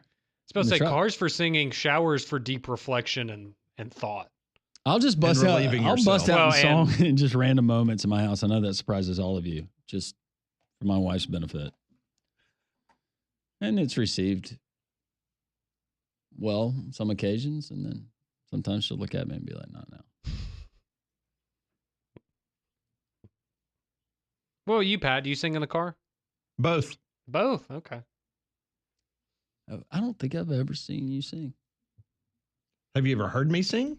Or have you seen me sing? I've never seen or heard you sing. So you've never been in a shower or a car with Pat then, is what we No, just found he out. had his opportunity at Buc-ee's. Yeah, Landrum wanted to take wanted me to get in one of those showers. We only there at had Buc-ee's. a certain number of quarters. No, What are you supposed to do? Yeah, save water. No, I get it. Right? Mhm. No, it was just. I've never seen or heard you sing. Can we get that one day? What if Pat actually has a really good singing voice and we never knew it? Like, He strikes me as that kind opera? of guy. He's like that Boyles lady that was on the. Oh, Susan Boyle. Yeah, Susan Boyles. Oh, that's a lovely picture. That wowed Thank everybody. you. Yep, She had just a great like voice. her. She had a great Yeah. voice. Wow, you Great. look just like her, Pat. What song? What's your go-to? Go-to song? Usually any Eagles. Any Eagles? Yeah, I'm like Nick Saban. I was about Love to the say. Eagles. Mm-hmm. Don Henley, Bruce Hornsby. Good stuff. Okay. Yeah. All right, final question provided by BB. Beebs. Great to see BB yesterday in her Kentucky Derby attire. She is a very elegant woman. Did you give the hat back? I did. Did you? You're all about that She hat. told me she made it too. You actually look like you should wear that hat. Thank you. The hat fits you. It did. Very bougie. All right, here's the question from BB. You're out to dinner at a restaurant that just recently opened, and your server is abysmal. At the end of the meal, what do you do? Here's the options that BB gave you. You tell the waiter he or she is the worst you've ever had, and you leave no tip. You leave a very small tip thinking, I'm paying for the food, the tip is for the service. Ask to speak to the manager to report the level of service, or leave your usual tip, realizing that anyone can just have a bad day. Mine has always been, because I've been in the service industry, and I think, Conrad, you said you have too. Changes your perspective on It things. does. And some of these folks, the majority of what they bring home, and you don't know their situation. They could be having a bad day. They might not be very good at their job. But if everybody took that stance and they go in and they work an 8-hour shift and they're not very good at it, and they can't even get home to put gas in their car to be able to travel home. No, I just,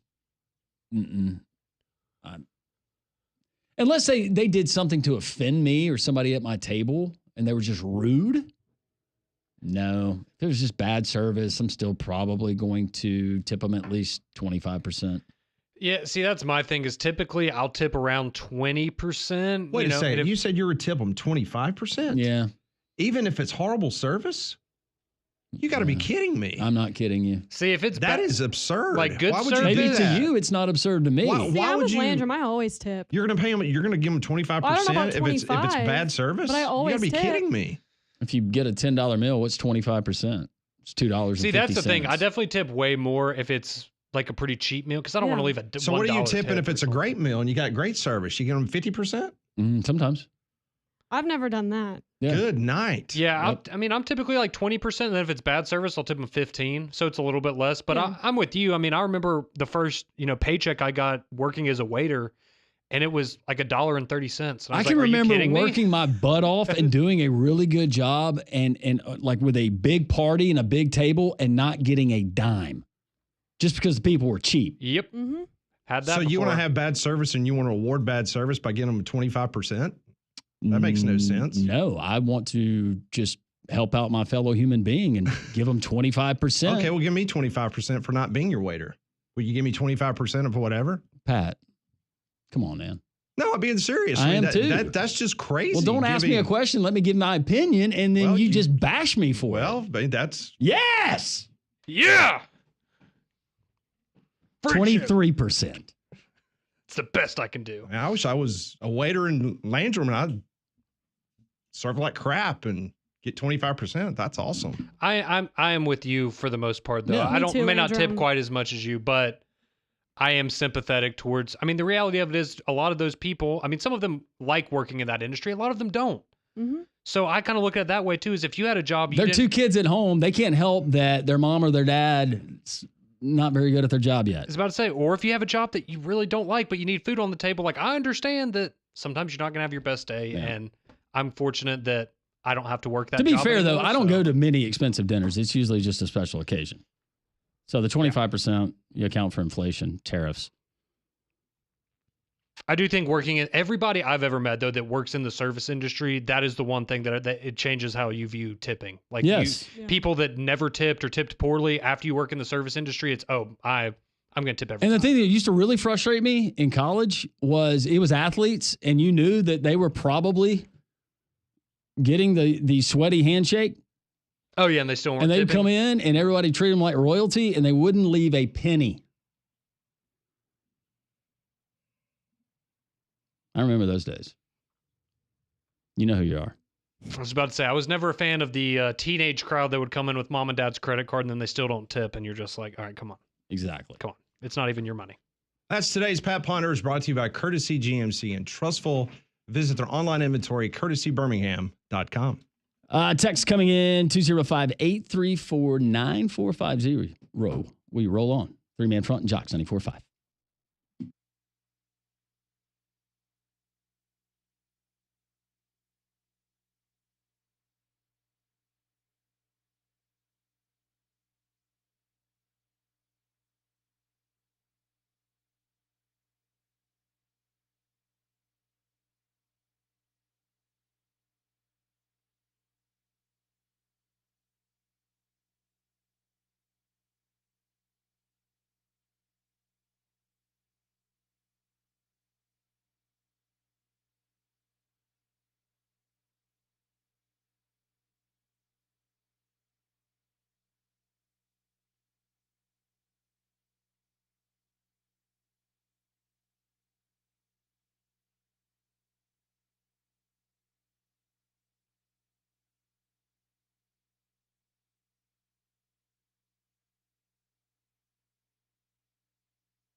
125 Jocks 94.5 1-800-239-WJOX 205-834-9450. Well, this didn't take long, but the University of North Carolina, they have released a statement, a quote from the University of North Carolina Chapel Hill head coach Bill Belichick.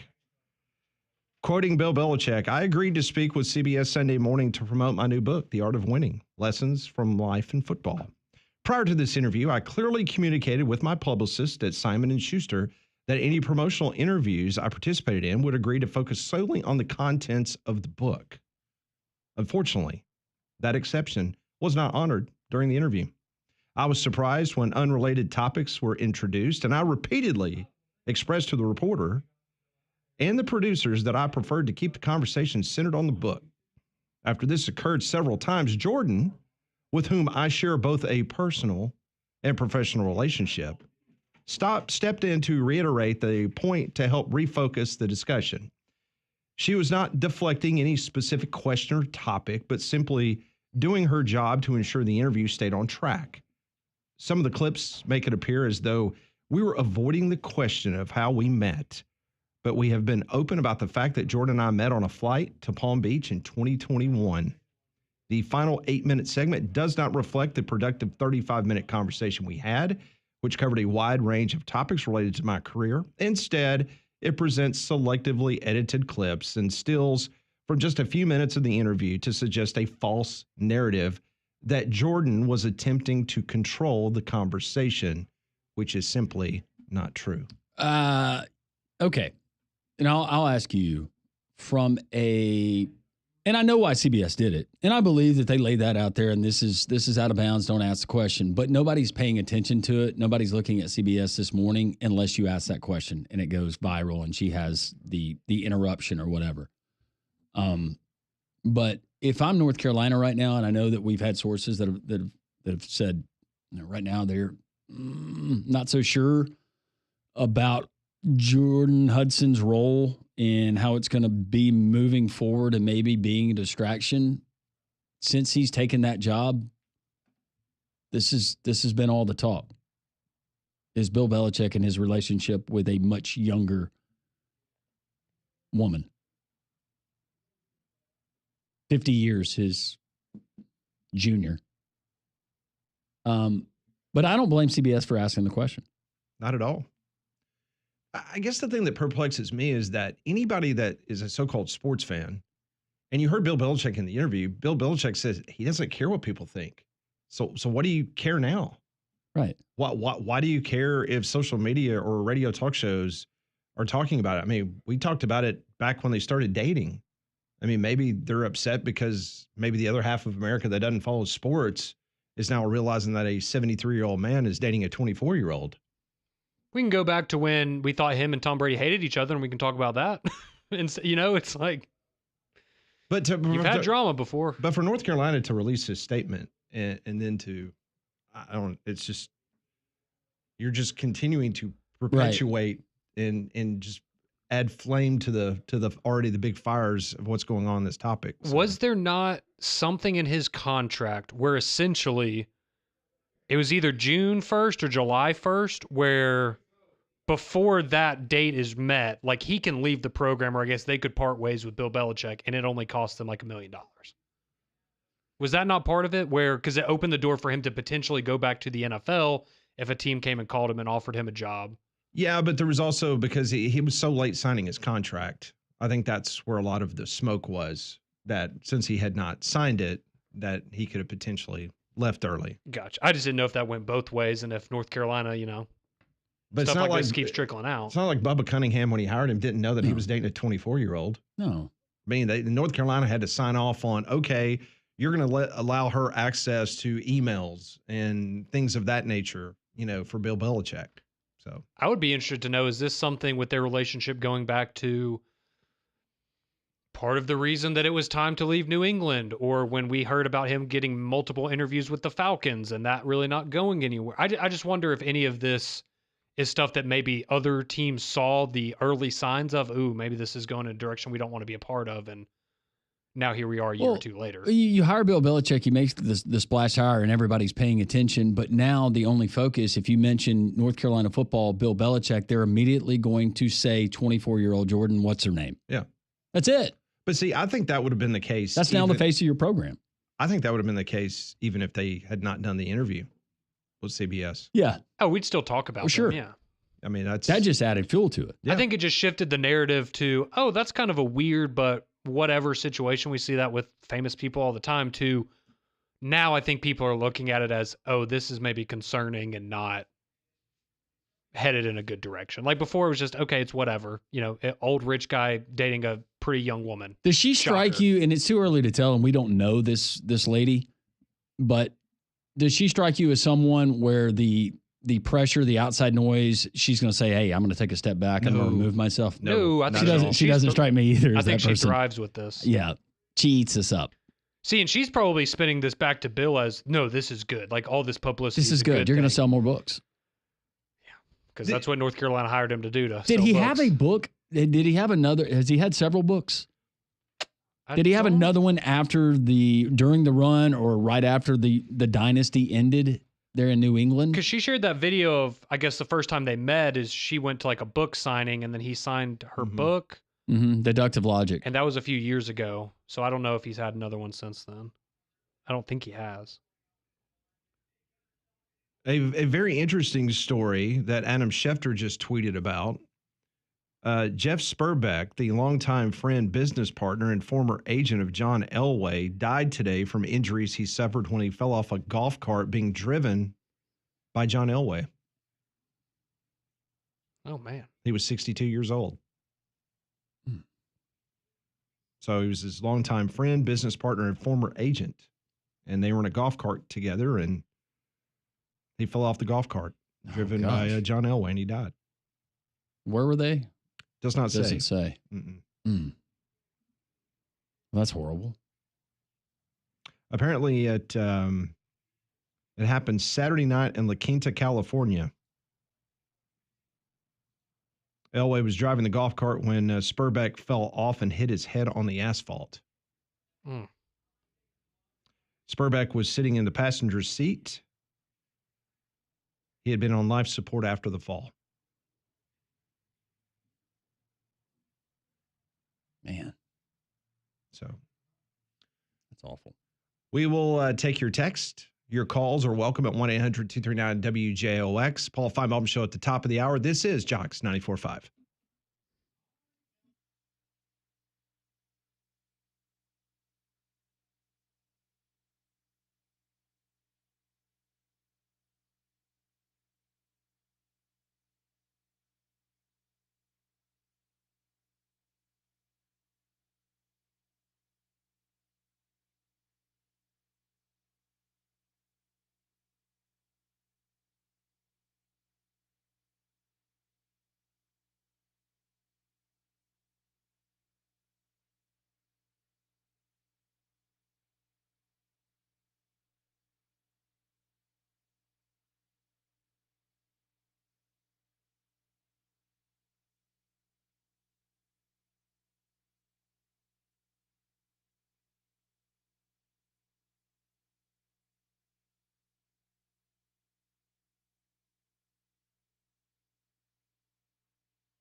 137 Jocks 94.5, 1-800-239-WJOX. Let's go out to the Metroplex, Dallas, Texas. Cowboy joins us here on Three Man Front. Hey, Cowboy. Hey, Pat. How are you and the guys doing there on the three-man front? We are doing fantastic. I hope things are well out there in the beautiful city of Dallas.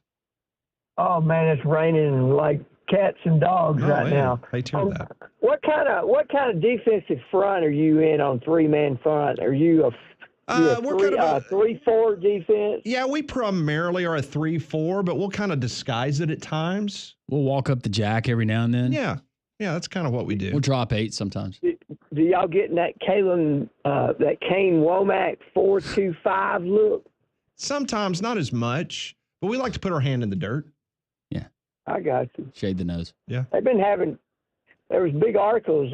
That's not what I really want to talk about, but since we're talking about three-man front, there's big articles I've read over the weekend. Alabama hadn't had a defensive lineman picked in the top 10 in the NFL draft in 6 years. Ooh. Y'all do a little research on that. Yeah. Last guy picked was Quinnen Williams. Well, there's a feeling that this next year with LT Overton and some others, I think Alabama could break that streak this next year. Yeah. Hopefully they might. Well, what I'm calling about was I've heard it on some radio out here, and then I saw the clip. I think this Jordan lady is Bill Belichick's social media influencer, and she gets to go along with him everywhere, and kind of it's like it's kind of like it's a ruse, So you don't think they're really in lady, love? You think she's just there for social media? Yeah, she's giving him social media presence, and because before she got involved in things the last year or so, there was no talk of Bill Belichick ever coaching college football. And I think the reason why he started going to games last year, and then his son was coaching out in Washington for the Huskies with Jed Fish, which coached for him at the Patriots. So he kind of got a little affection for college football through her. And then she can make him more media savvy, and these young guys kind of like him better because she's following him around, and she's dressed up and all this kind of stuff, and maybe a little more provocative, kind of the way the young people are on social media. How you guys think about that? I don't think that this is that far fetched.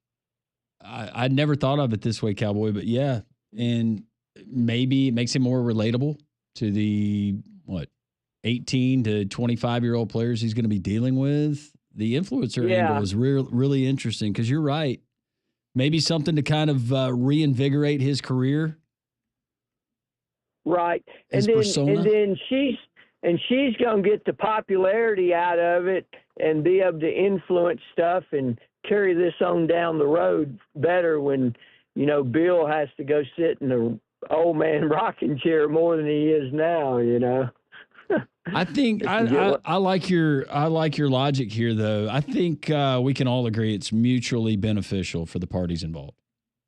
Right. But I think he probably had a pretty good notion that NFL days are over with. I hope maybe somebody might want to take him after next year, but it's just so sad that he's so close to the all-time winningest coach, but now it would kind of be like, well, he's just coaching that to try to get the record. So I don't know. Let's hope he does okay at North Carolina. They opened with the TCU Horned Frogs from out in this way first game. They sure do. And then they're going to Dublin next year. Not sure if Jordan and Belichick will be on the trip. Yeah, I bet TCU people aren't that happy about giving up a home game with Belichick coming to their stadium to go to Ireland. I guess they're paying them more money than they make at their home gate, but that would be a big gate draw if he was still there next year. You think Nick Saban went up there and observed spring practice with him at North Carolina? If he did, I didn't see any clips. or see anything about that. You know, Nick Saban's going to be back in town tomorrow night. Did you know about that, Cowboy? I thought he never left town. When's he in town? That's what the $500,000 question is with Nick Saban. He's going to be with Donald Trump tomorrow night. Donald Trump is giving a commencement speech in Tuscaloosa, and Nick Saban is going to be there with the president. He'll be speaking with the president. You mean the president will say a word and then Nick will say a word? Yeah, they're going to kind of do an Abbott Costello routine, like who's on first. They're going to do that. Yeah. It's going to be pretty cool. Oh, okay. Yeah. I thought I read where Nick was, kind of like a pre-speaker before President Trump went up there. But maybe, you're closer to it than me. I imagine that's exactly. I mean, no one is going to upstage the president of the United States. I mean, he gets top billing. So, Nick Saban will open for the president. He'll do like a soft shoe routine, kind of a song or two, kind of. Or do you think Bo Cephas and Kid Rock are going to be back in the audience with him with John Daly? Maybe Bo Bice. Maybe he'll be in attendance. Maybe so. The last time the president was in Tuscaloosa, I was there that night, and John Daly was there. Bo Cephas was there, and Kid Rock. They were all Kid there Rock with has, him. I think he's got an office right off the West Wing. He's there an awful lot. Yeah. He's got a big rodeo deal coming up out here in a few weeks. That might be pretty interesting. Rock does? Kid Rock's into rodeo? Yeah. It's the PBR finals, and Kid Rock's a headliner. Wow. Yeah.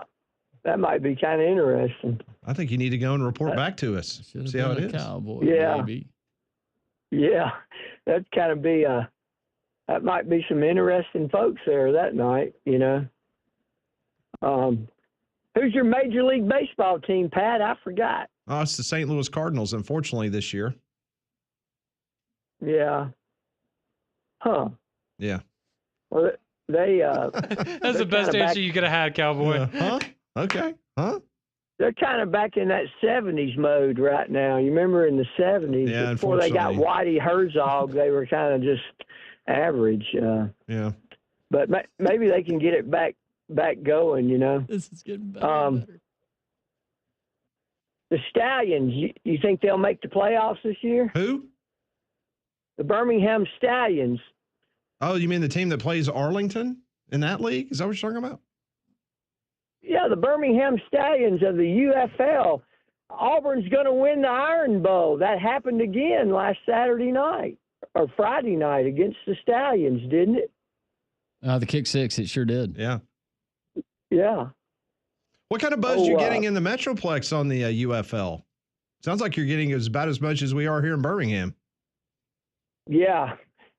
Only thing I know is I look out there when I happened to flip it over there Sunday, and there's Bob Stoops, the coach. They blew a big lead against Washington. That is shocking that big game Bob would blow a lead. Yeah. I guess Big Game Bob is, out there doing the UFL to keep his resume polished in case somebody calls in Norman and wants him to come out of retirement, I guess. Well, vodka sales must not be going well. That's why he's still coaching. Yep. Yeah. Does he still own that beach house down there next to Spurrier and them, I wonder? Wasn't that what they always said, why he was going to go back to Florida? Yes, you are correct. Yep, because they used to vote. No, it was on the Jacksonville side. Okay. They used to have a place, and that was always the rumor. Every time there was a DC opening at the University of Florida under Spurrier, it was, Spurrier and Stoops family, they were on vacation, hanging out at the beach. That's who's going to hire as DC, and no thanks. No, they just drink beer and enjoy the beach together. Talk a little ball. Yeah. Have y'all got any Scott Cochran news at West Alabama? Yeah, we talked to Scott. He was on the show a couple of weeks ago. Yeah, about 2 weeks ago we had Scott on, and he's fired up. He's got a lot of former Alabama players on his staff. So, yeah, looking forward to having Scott back in the state. I bet. Well, that's a good deal. Well, I'll let you guys go, but thanks, Cowboy. I thought I might have an interesting twist on Belichick. Maybe I don't. I don't know. No, I appreciate it. I liked it. That was good. Thank you, Cowboy. Have a good afternoon. Appreciate the call. Guys. Thanks, Cowboy. It is interesting because the Sports Industry Daily, they had an article out this morning, and it was detailing how the University of North Carolina was fired up because Hard Knocks was going to do North Carolina. You remember that? Mm-hmm. And then it quickly unraveled, and they're painting the picture that obviously Jordan perhaps had input on that situation. From the Raleigh News and Observer, one of the reporters, she is writing that she is questioning Hudson's role at the school, as she is not an employee of the University of North Carolina as an individual, nor is she a contracted vendor. The University of North Carolina Athletic Department has 4 employees who serve as official communications contacts with authority to speak on behalf of the football program, but despite the fact that she is not an official University of North Carolina employee, all things have to go through her. She's got so many friends in that building right now. Can you imagine that is your job. You get Bill Belichick, and then you're constantly having your toes stepped on and being second guessed, and it's not going to end well, guys. Also, Jay Busby of Yahoo Sports, he just wrote this. He said, consciously or not, Belichick and Hudson are following the example Colorado football coach Deion Sanders laid down in 2023 when he took over. Busby wrote, stand tall in the center of the chaos you create and let the noise swirl all around you. It doesn't matter what they're saying about you. What matters is that they are talking about you. Yeah. So maybe that's what Hudson's philosophy is. Oh, that's how she's spinning it to Bill, 100%. This is her PR wizardry right here. Here's the only difference. Colorado, you're going to have a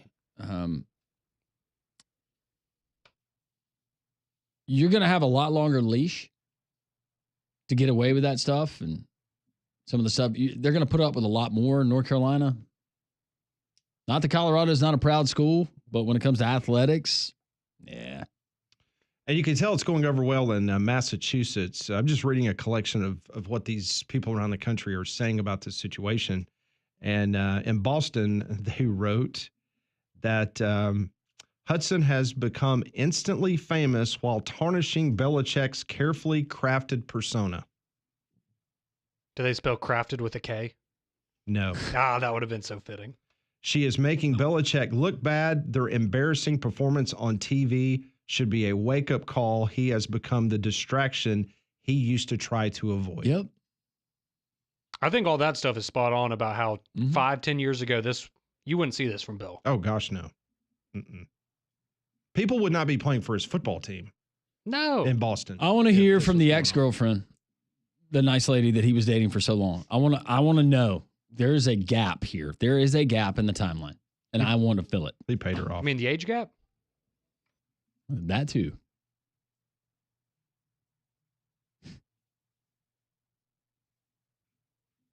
Crazy. More 3-man front. This is Jocks 94.5.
Coming up in just a couple minutes, the Paul Feinbaum Show.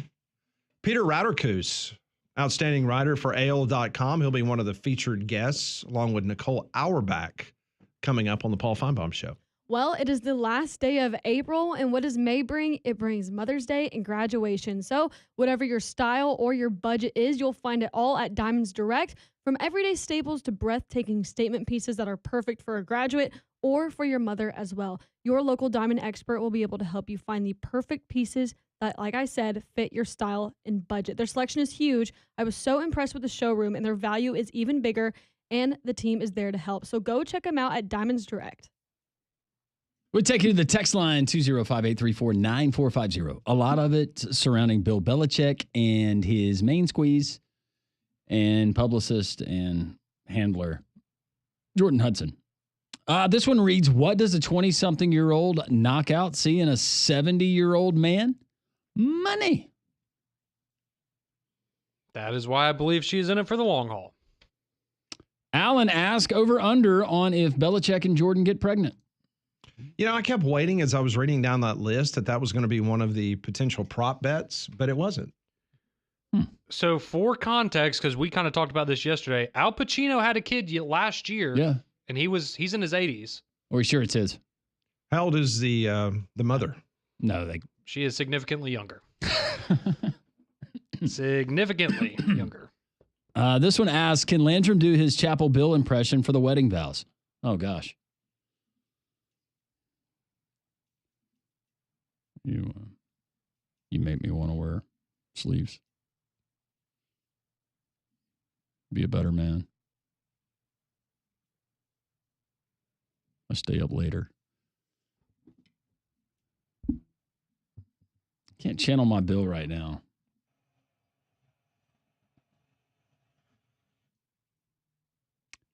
In case you haven't mentioned it, apparently Paul Heyman is marrying a 23-year-old. Question is, how much Blue Chew does Belichick take? We don't know. Molly, you might know the answer to this. So is Jordan past the age for Leonardo DiCaprio? Because that's 25. 25. Okay, see, that's when you know it's in bad territory, when Leo isn't even going down that young. But okay, we still got another year. Another year. And this one rolling in. Next time you talk about Belichick and Jordan Hudson, please play Grandpa by the Judds. We have a winner. It's going to do it for us. We appreciate our guest, our buddy, Brian Edwards, Evie Van Pelt, and Brad Crawford, and of course you. Paul Feinbaum. The Paul Feinbaum Show is next.